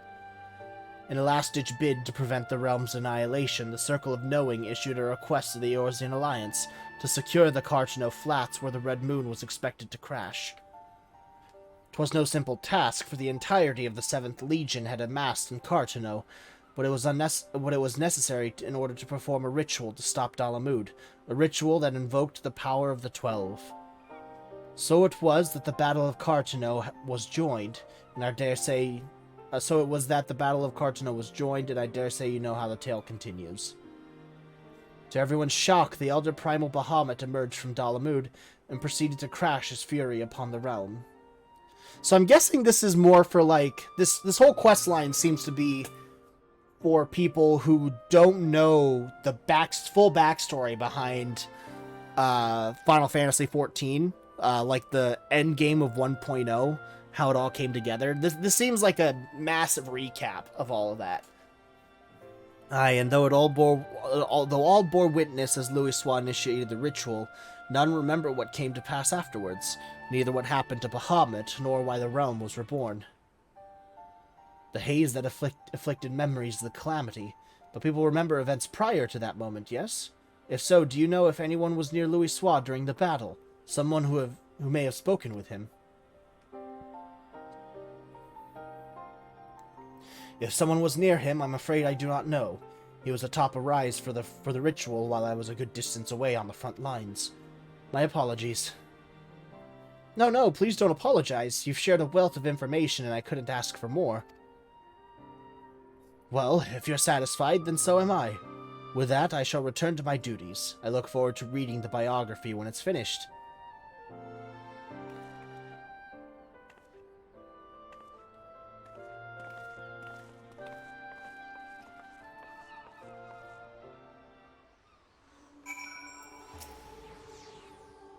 Now I have a grasp of events leading up to the calamity, and yet... Oh, forgive me, I was deep in thought. In no small part due to your help, I've managed to learn a great deal. But there's still more that I wish to know. Might I trouble you to accompany a little longer? If you're willing, please let me know. Yes. Yes! The item's here. Okay. Fuck. I'm gonna go get some more water. I'll be right back.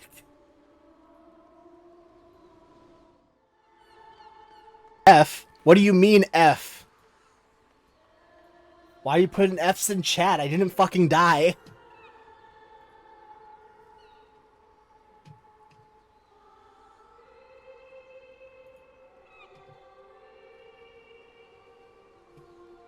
What? No, don't put more F's in chat. No, stop! Alright.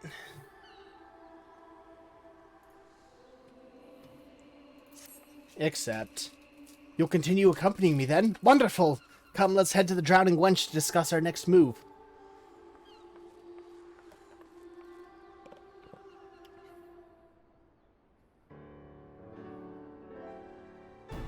I got myself a snack, too.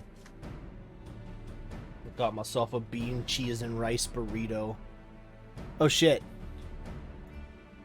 There we go. Shame what happened to Sock. He was a cool dude. Yeah.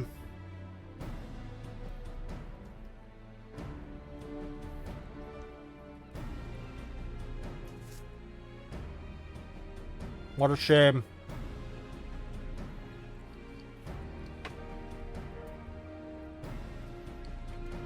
He died without ever getting it big online. Just going big online. What a shame.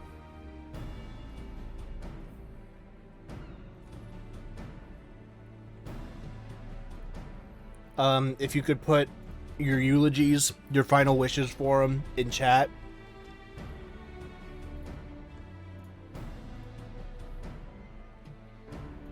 That would be great. I'd be very appreciative.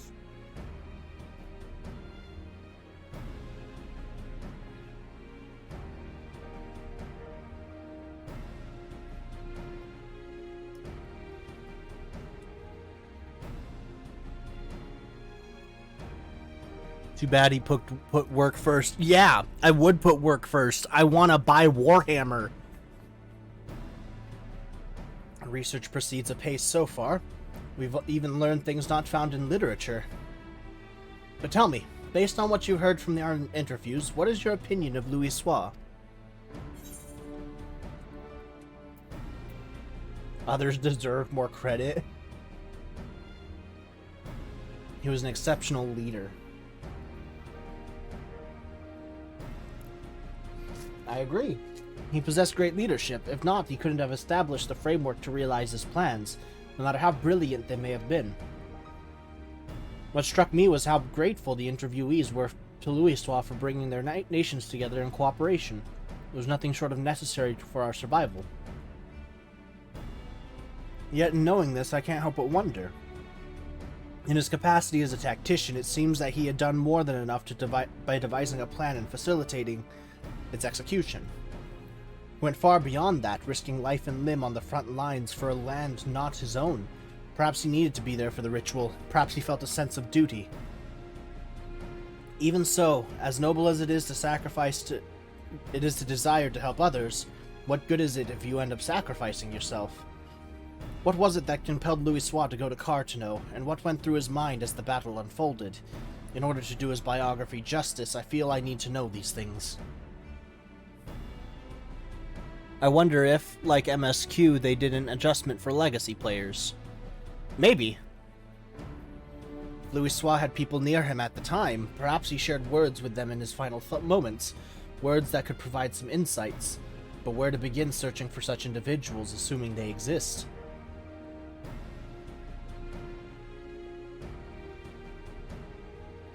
Sorry, friends, but I couldn't help but overhear your conversation. Just so happens I know a bloke has served among Louisoix's guard at Cartano. Just so happens to know. Truly, you know someone who was with him? Aye, and as far as I'm aware, wasn't keeping the fact a secret. Just for good measure, though. Why do you want to speak with him? He's writing a book. Louisoix's biography, eh? In that case, I reckon the bloke will be willing to cooperate. Orn Greencombe. Orn Gonna Come is his name, and he was a lieutenant of the Maelstrom. After the calamity, he's turned to adventuring so as to be a greater help to the common folk. A Maelstrom officer turned adventurer? We'd be most keen to speak with him. Where might he be found? When Orn dropped in the other day, he said that he had business in the Morby dry docks. If you're lucky, might be as he's still there. Understood. We're in your debt. We can't let this chance pass us by, Ira. Let's take ourselves to the dry docks at once.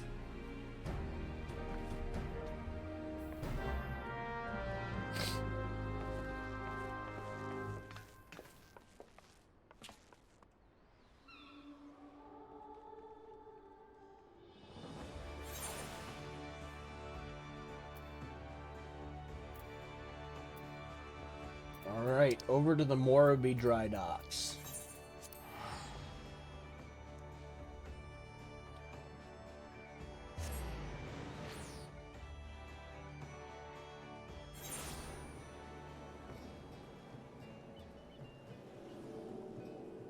Oh, there you are. I'm like, the map shows you as ridiculously close. Where the fuck are you? Right, where could Orn be? In hindsight, we should have asked what he looks like. His name would suggest he's a Midlander, but... Well, nothing for it but to make inquiries. Let's split up for the task and meet again here.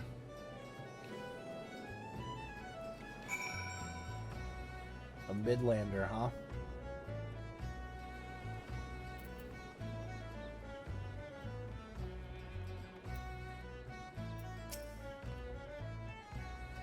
Have you seen I'm sorry, but I've only just started helping out here. I'm still learning our customers' names. I couldn't say if it's the person you're after, but a man did come by earlier who appeared to be an adventurer. He bought an Nemea lily that we're currently trailing. Or trialing.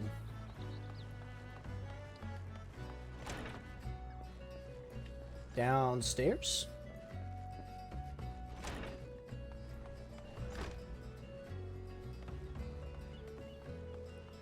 On the docks somewhere.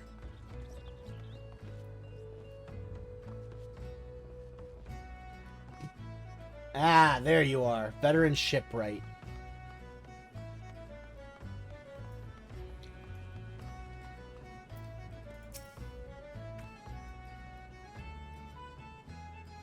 Looking for an Orn gonna come, you say? Don't know anyone by that name, I'm afraid. I did walk by an unfamiliar fellow just now, though, over by the mark of the spinner. He had a flower in his hand, so he caught my eye. There's another person here that I can talk to? Where?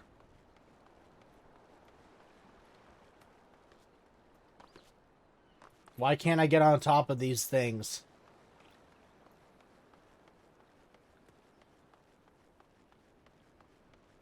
Oh, well, shit. Alright.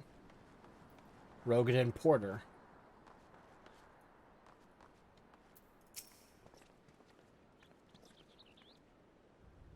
Orn, as it happens, I spoke with him just earlier. He said that he wanted to buy flowers, so I directed him to a vendor. Not sure where he is as of now, though.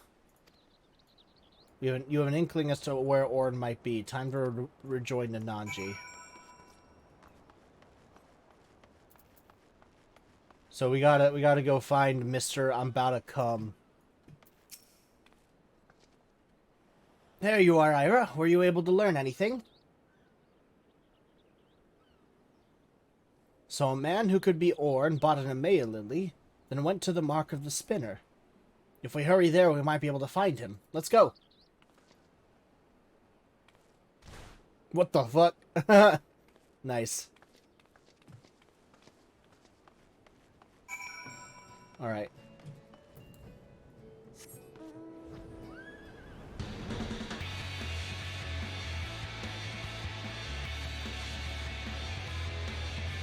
I don't think I've ever been here before.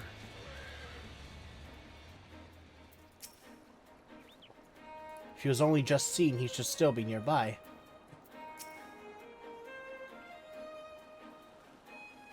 Damn. This surveying takes a long-ass time.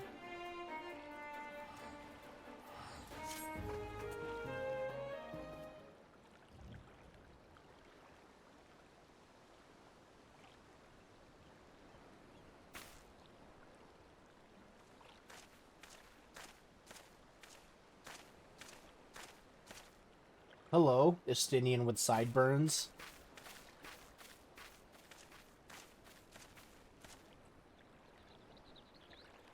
Begging your pardon, sir, but are you Lieutenant Orn gonna come? I haven't been a lieutenant for years, but that's me. What can I do for you?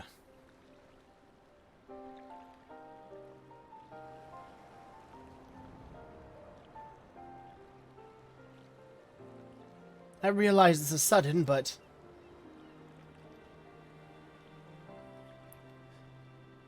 Thancred? Thancred. Yeah, that one. Did I say something else?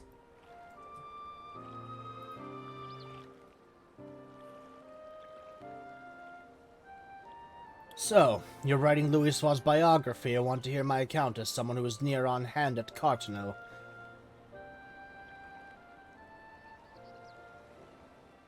Yes, don't remember which though. Oh, okay. There must be a reason that you're here too, the Warrior of Light who led us to victory in Operation Archon. Are they just straight up confirming this now? Very well, I will tell you my tale. Now then, where to begin?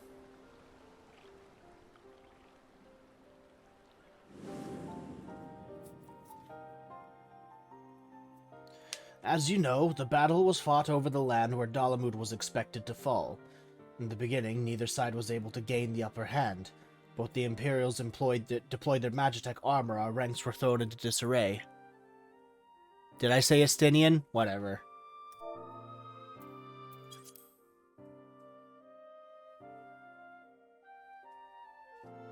So they're straight up confirming that the Warrior of Light was there.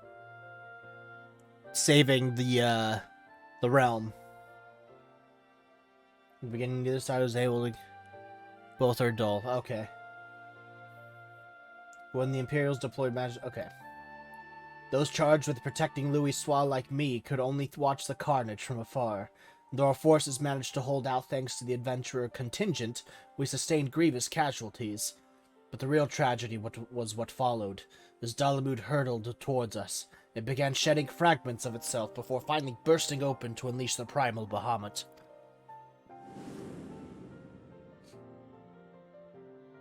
As all below looked on in shock, the battle completely forgotten, Bahamut took wing and spewed fire all over the land. Men in Magitech armor alike were set ablaze and sent flying like so many insects. I only realized that I had stopped breathing when a commanding voice broke my trance. "You've done enough," Louisoix told us. "Now fly! Fly and save yourselves!" But like my fellow guards, I wanted to remain. I couldn't charge into battle beside my comrades. At the very least, I would do my duty here and protect Louisoix to the last. But upon seeing us standing there, not making a move, Louisoix smiled and spoke to us. "If you would give your lives to protect something, then protect my hopes. Every soul who lives to determine their own fate is a source of hope, bright and brilliant. So live, I bid you, and be among those who bear the light for others to follow." Those words awakened us to a greater purpose. If there was hope in my living, then I would live as Louisoix bid. No matter what, I would survive. And so, together with my fellows, I began making my retreat. Alas, we hadn't gone far when an explosion erupted and sent us sprawling. I struggled to my feet just in time to see the enormous, menacing silhouette of Bahamut looming over Louisoix. The next instant, he was enveloped in light, and that was the last I remember of him.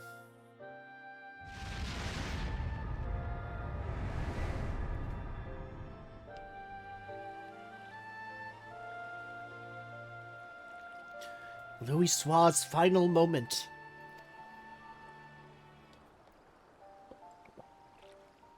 Amidst that light, he looked to be smiling. What he was thinking in that moment, I couldn't say. But one thing is certain: we all of us, are alive thanks to him. Following the calamity, it was reported that Louisoix had defeated Bahamut and set about the land's miraculous regeneration. Do you believe this is the truth? Just a nod. Every soul who lives to determine their own fate is a source of hope.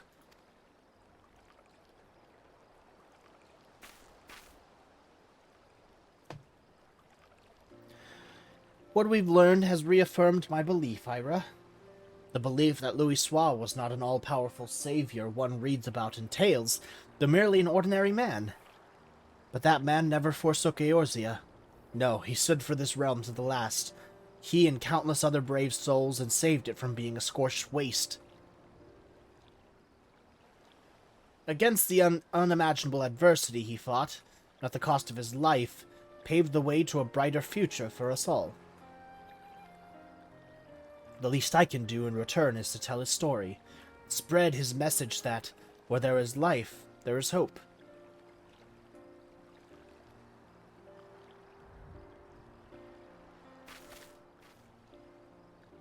Thanks to your account, I believe I've found an angle for the biography. I'm truly grateful.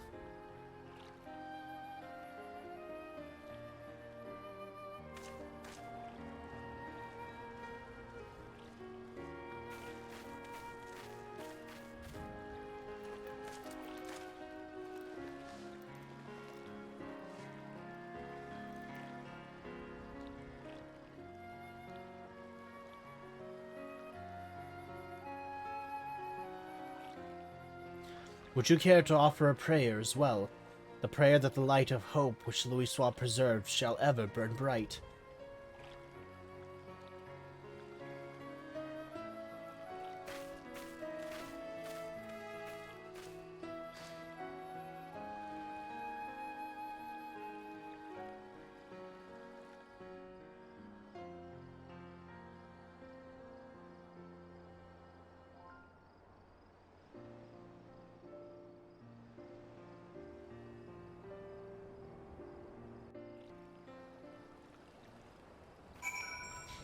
Now I want to look back. Want to double check on that line. There must be a reason that you're here too. The warrior of light who led us to victory in Operation Archon. Very well, I will tell you my tale. So this guy just legit confirmed that we were the ones that were the warrior of light, or at least one of them.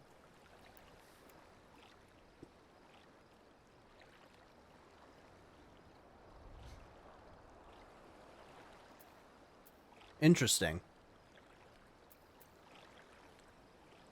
We are, but the legacy mainly. Non-legacy are quote-unquote less. Okay. The calamity left deep scars across the realm. There was no place that did not want for help to rebuild. After being saved by our Twin Adder allies, I decided to become an adventurer. The better to honor Louisoix's legacy and lend aid to those in need. During my travels, I often hear your tales. I'm glad I could share my own with you. Wait a second. How can you remember? Now you have to fight the other warriors of lights. The warriors of light, other warriors of light. But my question is, how does he remember? I thought the whole point was that they can't remember the faces of the people that were part of that whole thing. Like, they just can't remember. Like, whenever they try to think of those people, they just can't remember. I don't know.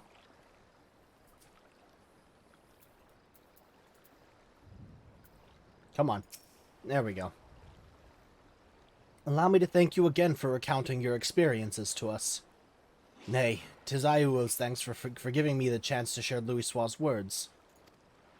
All these years I had avoided speaking of the moment of his passing out of respect. What's Tartarus doing?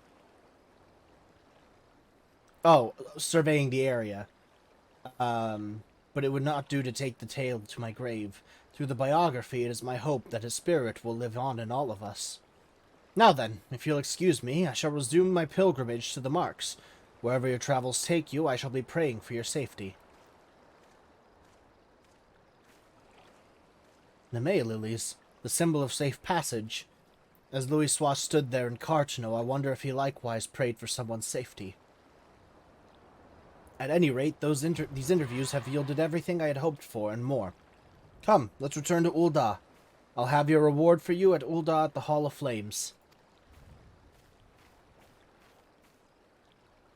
Nice.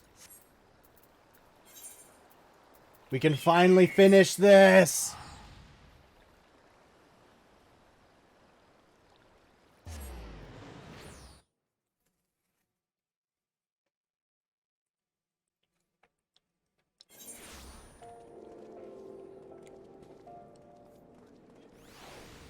The only people that can't be remembered are the Warriors of Light.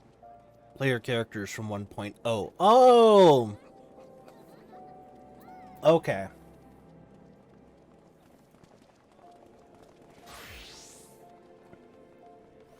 I mean, still, I feel like it was insinuating. Okay. I guess I just don't know much about how this memory thing works.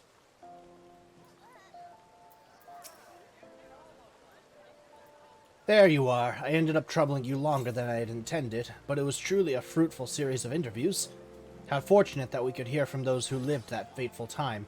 While I still have many questions, the biography is beginning to take shape in my mind. I also feel as though I've attained a measure of closure. Louisoix fought simply as one of us, and he made the ultimate sacrifice that hope might endure. This I've come to realize and appreciate thanks to everyone's heartfelt testimonies. Now then, last but not least, I'd like to ask you for your thoughts on something. According to Orn, Louisoix smiled in his final moment, as he was enveloped in light. What do you imagine he held in his mind? It's pointless to speculate on such things. The image of mankind thriving in the future. At least let's try to be positive about this. I see. I appreciate your thoughts. As I pen the biography, I'll be certain to remember your words. Well, sad though it is time for us to part ways. I'll set to work on a draft, and I won't rest until the biography goes to print. Thank you for all your help, my friend. I couldn't have come this far without you. Complete.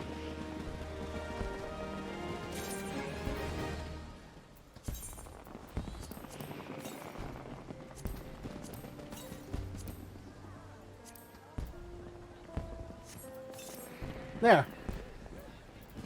Alright, so, now we can do some raid shit.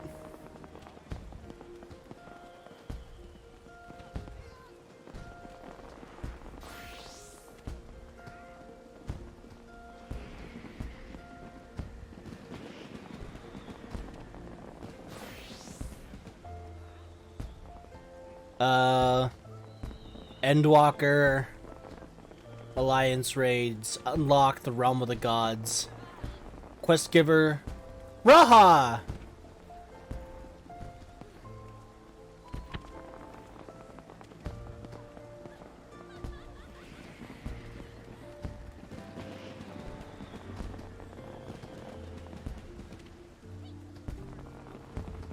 Oh, I have to go get it in Old Charlian. Okay.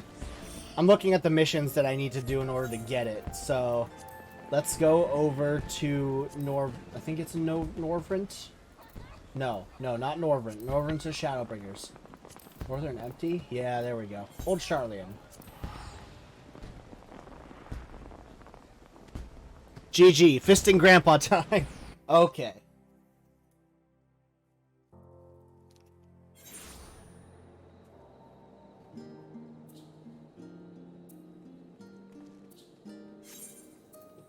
Let's see.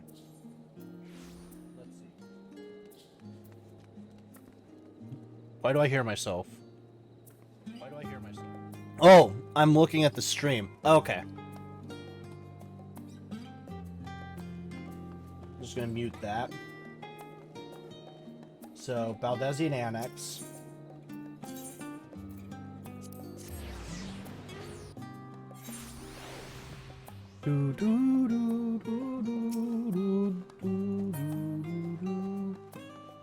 I fucking love the night theme. Okay, so you're gonna help with the Alliance raids? I will just wait here for you, my guy. I'm just gonna enjoy this music and eat a fucking burrito.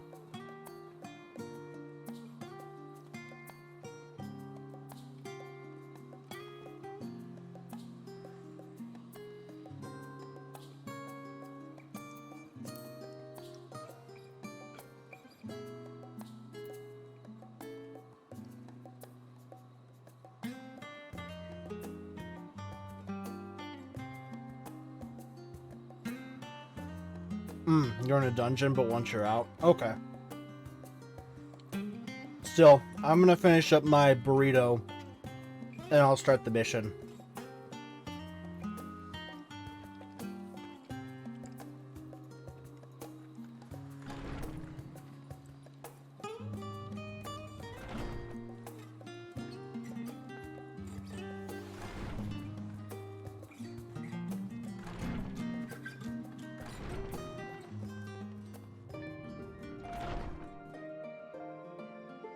So I'm guessing it's you? Yeah, okay. Mission in Mordona. The fresh-faced student's face lights up at the sight of you. Ah, Ira, welcome back. Are you perchance here to see Kryl? I'm given to understand she has a task for which she desires your assistance. Then I shall fetch her at once. Pray wait a moment.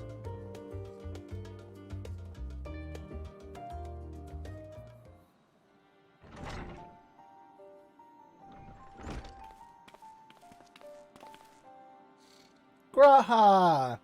Ira, my thanks for coming. If you're now available, I'd like you and Raha to assist me in the task I had mentioned. For you to call on Ira, I assume the task in question is somewhat more exciting than sorting through paperwork, which I am pleased to add I have finished. So, if Ira is ready, then so am I. Our adventure to the bounty has only served to whet my appetite for fieldwork. Bro, you're like 120 years old. You should probably just be, like, resting right now. Not to oversell things, but I suspect you won't be disappointed, ere I divulge the details. However, permit me to provide some background. 3, 2, 4. What's going on? What are these numbers? As you know, our organization, the Students of Baldesion, was founded by my grandfather, Galif. 324 years old. Really? Our stated mission was to uncover the mysteries of Heidelin and interpret her will, particularly through the study of her gift to us. 300 years. I thought it was only 100. We've since learned the whole truth, and it might be said that we fulfilled our mission, but our work is far from over. In the course of our endeavors, we've also sought to devise countermeasures against threats that come to light. Our involvement with the Warring Triad is an example of such. 'Tis my belief that in continuing to seek out the unknown and dealing with threats, we best carry on the students' mission. We best honor those we lost when the Isle of Val was destroyed.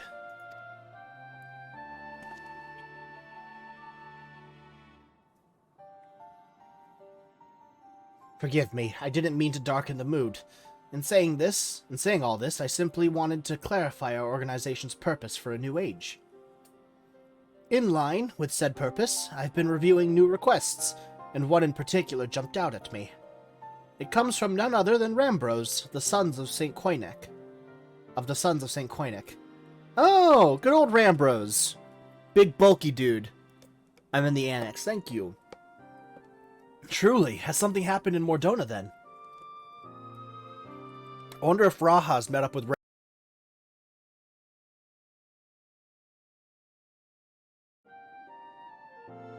Oh, well, it started recording again with no problem. I have like 2 more terabytes left in that thing, and it shouldn't run out. I'm not sure why there was a problem. Yeah, little FPS drops here and there. Rambros love their toys. Hasbro's got it. Yeah, I got it. There does seem like it's a little laggy. Yeah, a little FPS drops here and there, but you shouldn't bother recording at the same time. Stream quality is good enough to upload. I mean, I just do it side by side, just so I don't have to, like, re-download things again. Plus, I don't remember what happened with the stream last time. It was all muted and shit, so I honestly don't want to take the chance. It's nice because Streamlabs does twice, both of it at once. So it records and streams at the same time, so... while his missive is sparse on details, he writes that it lies beyond the Sun's expertise. Uncharted territory are the exact words he used. I'd like you to meet with Rambros and conduct a preliminary survey. What say you?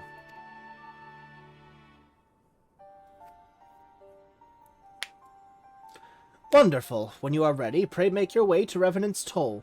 I shall let Rambros know to receive you there. I must remain here to oversee our operations, but should it transpire that more hands are needed, don't hesitate to send word.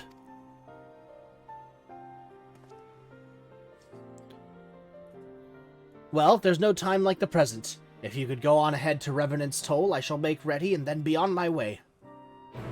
Bum bum ba ba ba ba. Bye, Kryl. I love her cute little wave.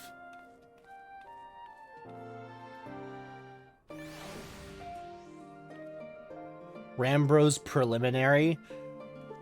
And... whoa, been a while since I heard the Endwalker quest jingle, lol. Yeah, no, really.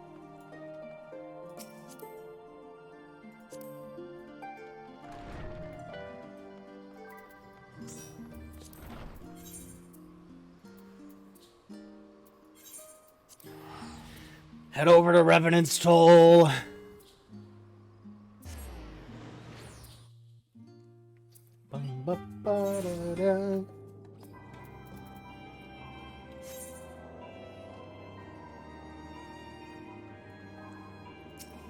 Let's wait for Rambros.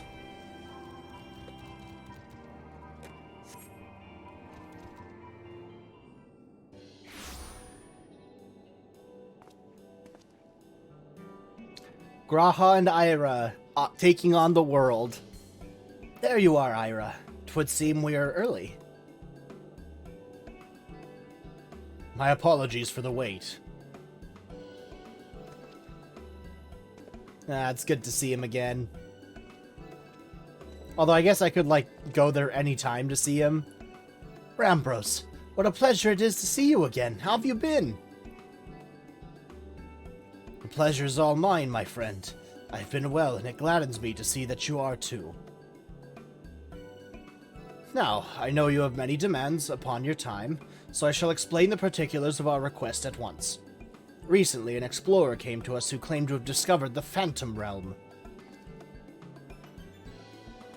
Interesting. The Phantom Realm? So this is what you meant by uncharted territory.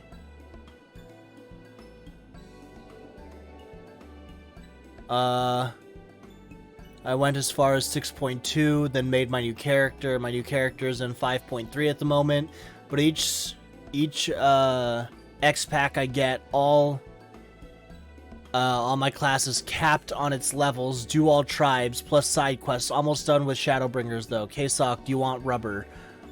I mean, he is a bard. Alright, Dick. I get it. Haha, bards get laid a lot. I lay pipe like crazy. Ira lays pipe like crazy. Yes, he would need some rubber, but I don't... If it's like a crafting item, he probably doesn't need it. Thank you.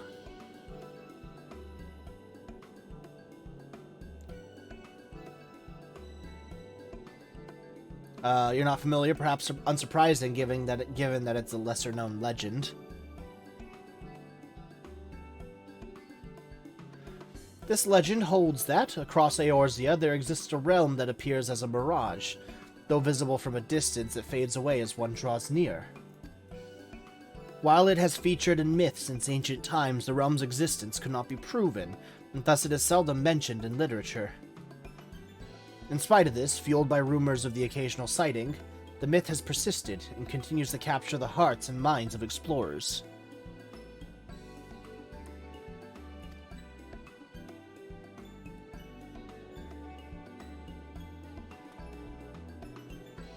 That you yourself should reach out to us. It is real, then. When first the explorer in question approached us, we doubted him, but we couldn't doubt the evidence of our senses. Nay, the realm is real, as you will soon see for yourselves. Good gods! A part of me still struggles to believe it, but we have no reason to doubt you. Suffice it to say, we are eager to see the realm too.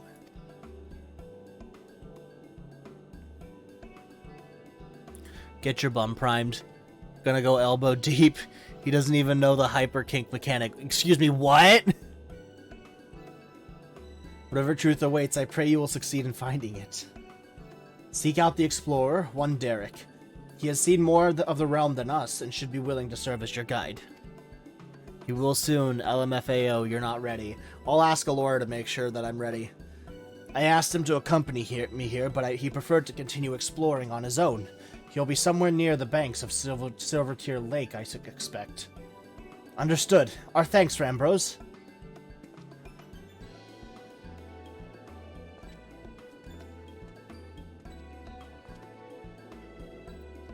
Come, let us split up and look for our explorer.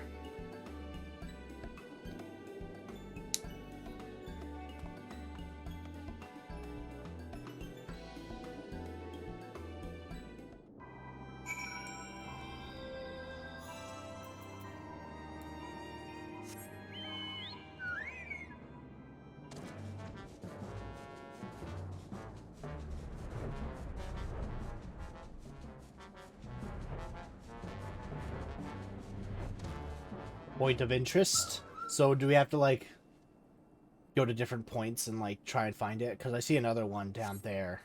Explorer doesn't seem to be in the area.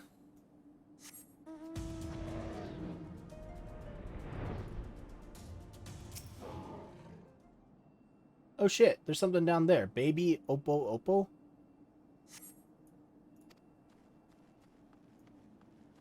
What's the baby Oppo for? My god, you're adorable. see a small Oppo. It couldn't possibly be the Explorer, or could it?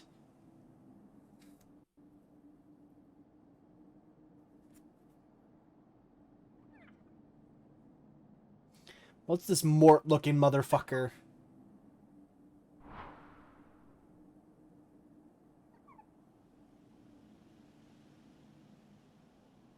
Just in case you were entertaining the thought, Ira, that Oppo isn't our Explorer, I have the man in question here with me. Oh shit, for once Ira isn't the person who finds the thing? As I've been hyperfixating on doing every quest, it hurts me to see all your quest icons. Hey, shut up, alright? I'll take care of them at some point. I am Derek, the one who discovered the Phantom Realm. My apologies for making you search for me.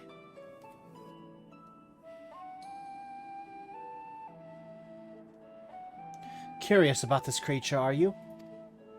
I found him injured during one of my journeys and tended to him. Since then, he has taken to following me around. He's inquisitive, but otherwise harmless, so pray pay him no mind.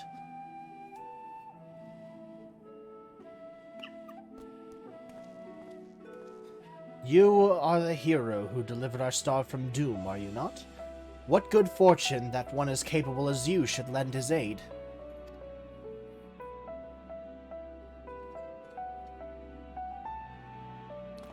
To be clear, our organization is yet to accept the commission.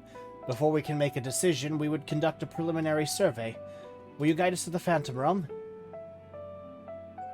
Of course. I will show you to the entrance at once.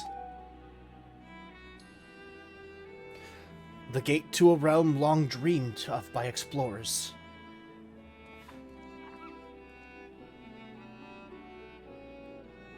Hurts me too. I've been using them to help level my other classes. Doesn't experience well, sadly. True, but every little bit helps. I mean, better do the quests when you can gain experience than being capped and not getting any at all. Hey, that's that.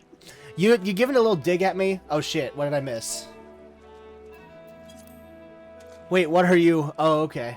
Impressive, isn't it? When the gate manifested, so too did this magic, allowing one to thus walk upon water. Interesting. This is just like Urianje's spell.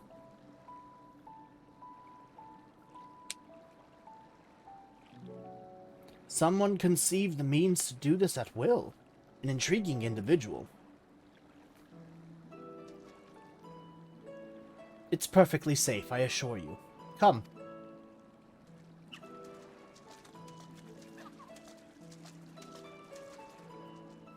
I mean, if the fucking monkey can do it, I can too. Whoa, what the shit?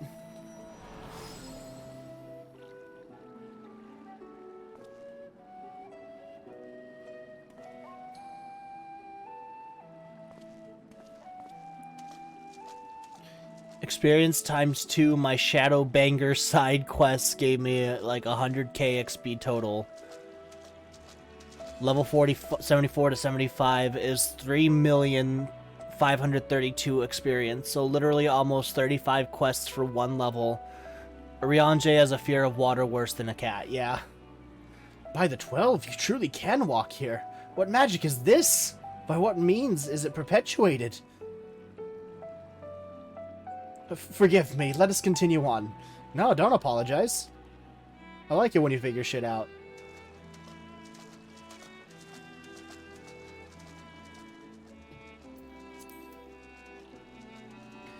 Another Ira Graha adventure. Holy fuck, it's time! It is time, lads! Will they finally bang? That is the question.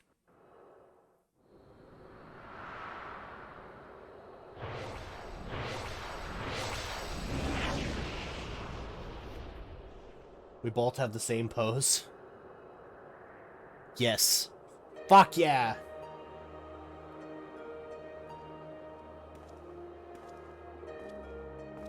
This is the Phantom Realm.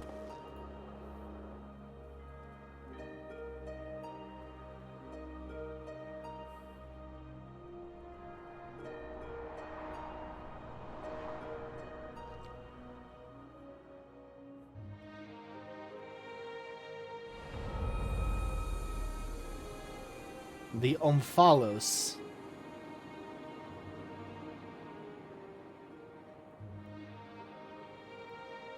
I'm wondering when we're going to learn more about those two, the monkey and the researcher. Oh. Okay, I can hear the themes in the music. To think that the entrance would lie over Silvertear Lake. Might I say that Endwalker really made things weird story-wise for me.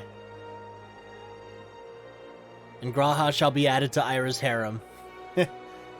There's nothing out of the ordinary with the environment. The sights, the sounds, the smells, all appear as they should be in nature. That is to say, this place is no illusion.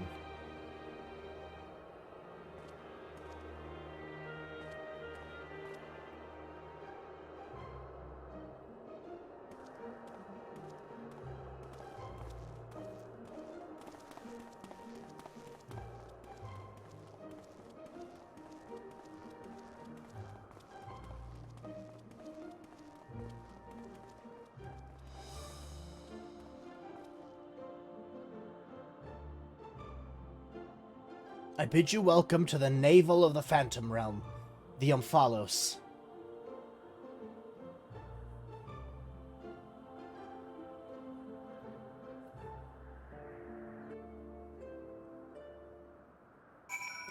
We literally went from casual adventures fixing conflicts in normal places to, yes, we kill gods, gods of gods, gods of gods of gods, and even more gods. Feels a bit weird with how far we went. Well, we don't per se kill them, we just get fisted by them all. I mean, we've been killing primals since A Realm Reborn, and I bet they were killing primals in since 1.0 as well. So, I mean, like, the act of killing gods is just a JRPG staple, and they're just kind of going off the walls with it. I personally enjoy it. Like, it's just wacky, fun nonsense at this point. Ook, ook. Well, is it what you were expecting?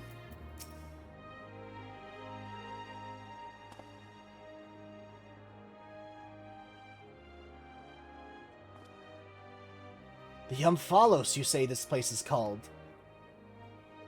A name of my own conception, I confess.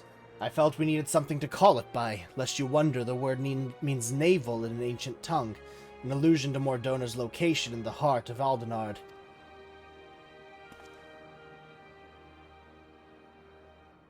As you can see, there are man-made structures and the place appears well kept, yet there isn't a single soul in evidence.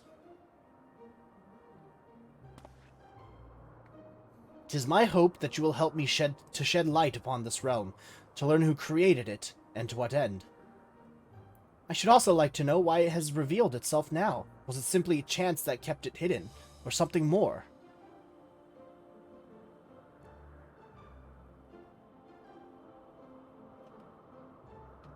In any case, let us begin by taking a look around. I'll get to the chats after this cutscene.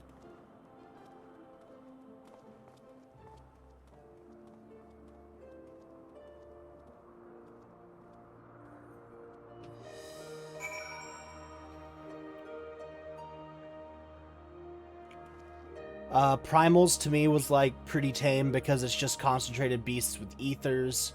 I'm talking about this quest line. Oh, okay. But getting to Zodiark was like, oh really, you know? Yeah, I know. Then Space God, and now we wait next X-Pack to get beaten up by level 90 regular animals. She was a demon. Okay. Yeah, I guess that makes sense. I think that's just the way that these things go, though. Mysterious monument. Is this like an Ethernet? An Etherite? A stone's monument has been erected here, by whose hand you cannot say, but the motifs wrought into its base appear familiar. Yeah, they're all the gods. Pray do not mind me. Take a look around at your leisure. Thanks. There's another thing over here before I get to Graha. If I remember correctly, someone said it's the Dynamis, where you become stronger when you're in a life-threatening situation, but it feels awkward. I guess. Also, you get help from other people usually when you do those quests. So you're not alone taking on these gods.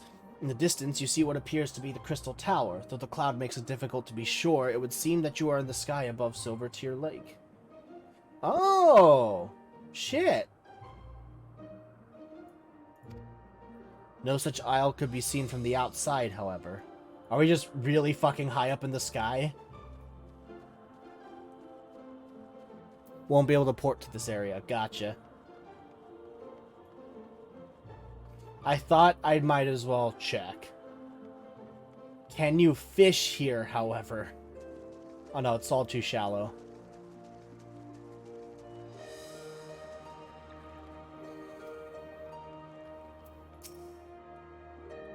The Opo Opo seems quite at home, wouldn't you say? How many times has Derek come here, I wonder? A number of structures such as this can be seen in the area. What purpose could they possibly serve? This architecture is unlike anything seen in Eorzea. Truly exquisite stuff. There's 4 of them. There's 1. Purple, orange, blue. That's 3. Teal. So that's like more like a red, and then orange is over there, and then green.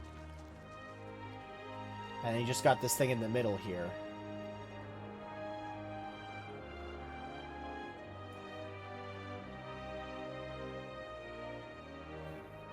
You can fish in walkable water. Naruto Ninja X back when, adding ninja ability to run on water.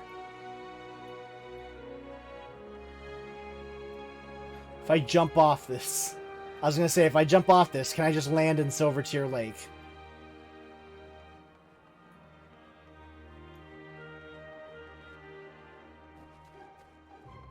Holy fuck, these cattails are... Oh no, these aren't cattails. They got flowers on them. Okay.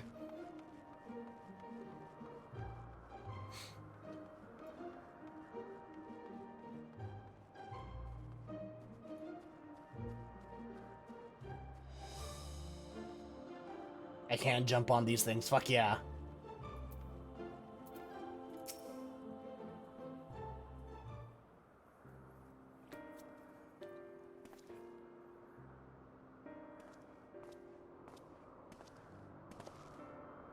Finished looking around, have you? What are your impressions? We have had only a cursory glance, but this is truly a mysterious place. The gleaming spire rising beyond the clouds. That is most certainly the Crystal Tower. And judging by its aspect, we are a considerable distance above Silvertear Lake, which would suggest the gate we entered is a teleporter. However, if the isle lies where it appears to lie, then it couldn't have escaped the Battle of Silvertear Skies unscathed. Which is to say, we are in Mordona, and yet we are not. 'Tis as if we were displaced from our world, if only slightly. Displaced is an apt way to put it. Was there aught else you noticed? Aye, the motifs upon yonder structure are unmistakably the marks of the 12. I swear this is interesting. I'm not, like, sleepy or anything. By which I posit that this was created to be a place of worship. But by whom? I cannot think of any who could have possibly built such grand premises. Never mind magically conceal it. At least not in the wake of the Battle of Silvertear Skies. Aye, this is a mysterious place indeed.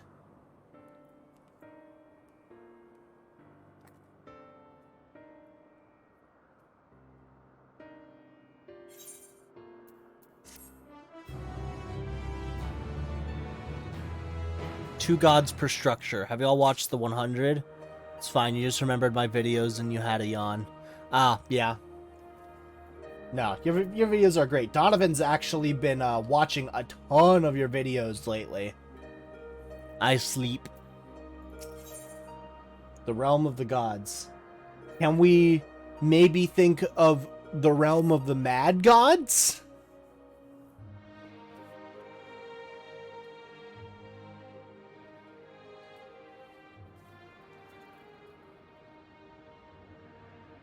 Well, it seems there's but one solution for our ignorance. A thorough investigation. For this, we will require more manpower and supplies, among other things. With your permission, we will confer with our representative, Kryl, and make the necessary arrangements for a formal investigation.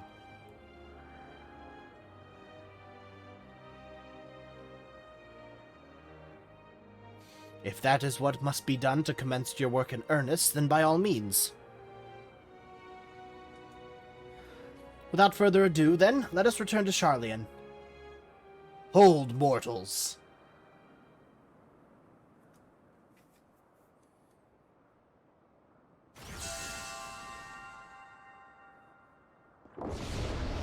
Oh, well, shit. Okay, so there's two.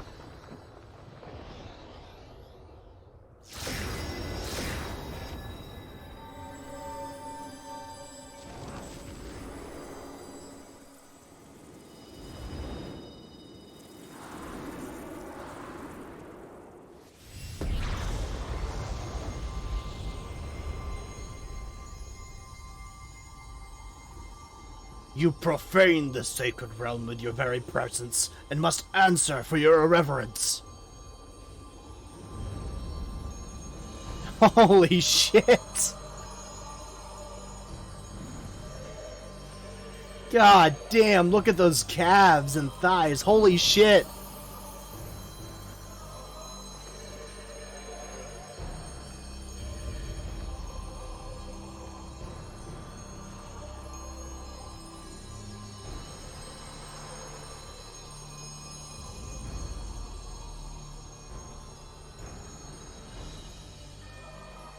I am Byragot, the Builder.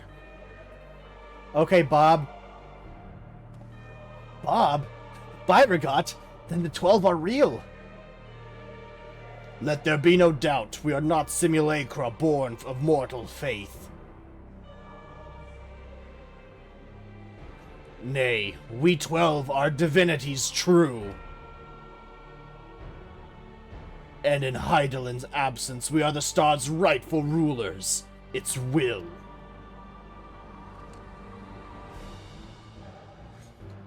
Closely we have watched mankind. And we have determined that you, champion of Hydaelyn, pose a threat to our ascension. You are foolish to wander into our realm. We could destroy you with ease here and now, but as divinities we must demonstrate grace and forbearance.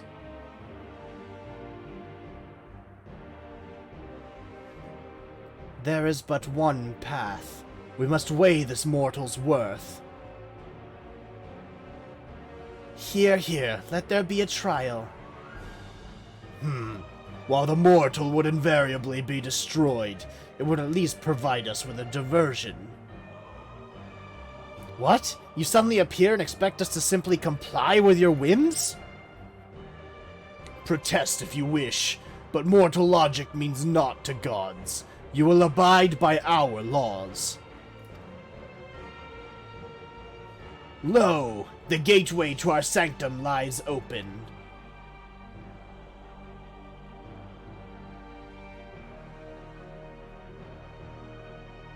Show us the strength of mankind. Show us the honor of mankind. Show us the spirit of mankind. If man would remain the master of his own destiny, then assemble your comrades and come.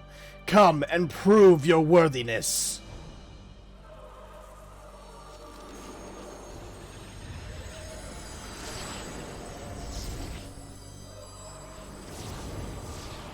I wish I had like a button that I can press where every time someone said come, I could do the cyberpunk theme. Come, yeah, come.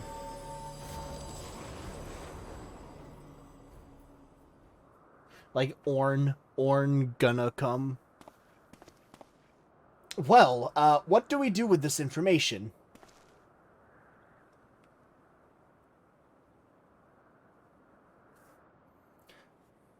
Seven hells?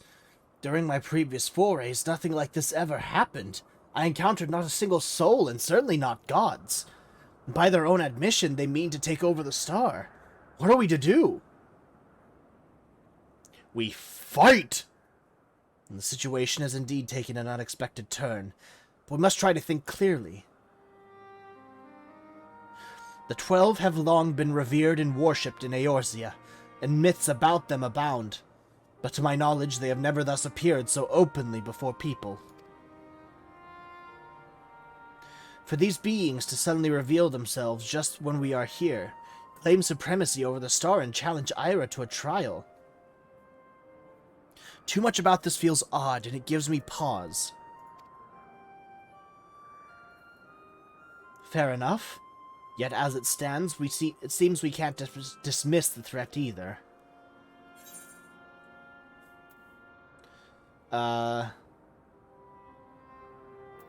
Let's see. This is turning out to be... Gaius Van Belzar once said that the 12, too, were simply primals.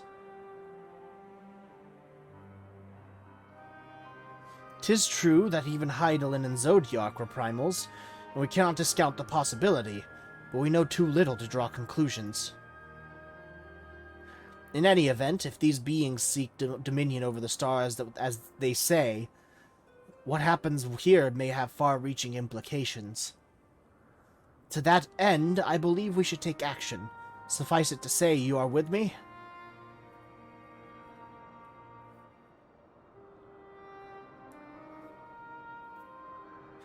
Then the students of Baldesion will officially tend to the situation. Aye.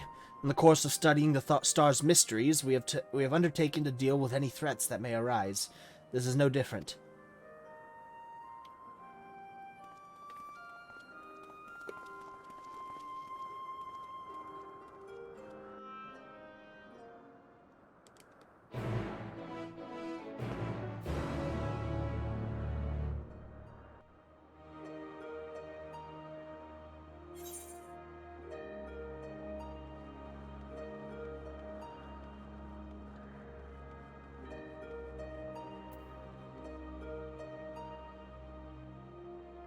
Let's see, I've almost been streaming for 3 hours. I might hold off on doing the actual raids until tomorrow, not tomorrow, but next time. Right, let us deliberate a course of action. Derek, know you aught of these beings' sanctums? Aye, they are domains on the Phantom Realm that lie beyond each gate. I've explored them all. Oh? Perhaps due to etheric instability, there are times when one can enter when ordinarily one cannot. But 'twould seem the way has been opened for us. So you're just slipping into these, like, back rooms. Scared for your buns? A little bit, yes. While I encountered no gods during my previous forays, I saw enough to know my way around. I am but a humble explorer and cannot contend with gods. But if you would be willing to protect me, I will serve as your guide.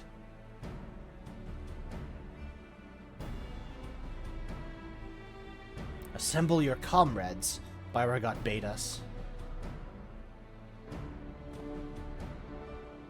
As strong as I know you are, we know little and less about our foes, neither their strength nor their true nature. 'Twould be decidedly reckless to contend with them unprepared.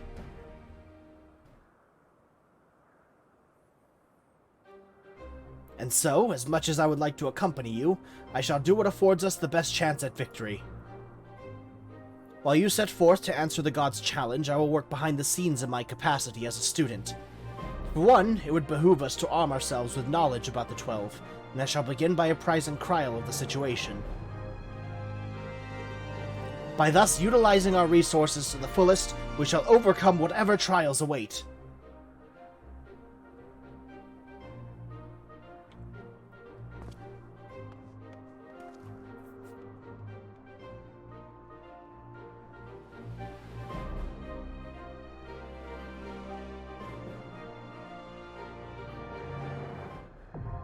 Aglaia now accessible. Alrighty.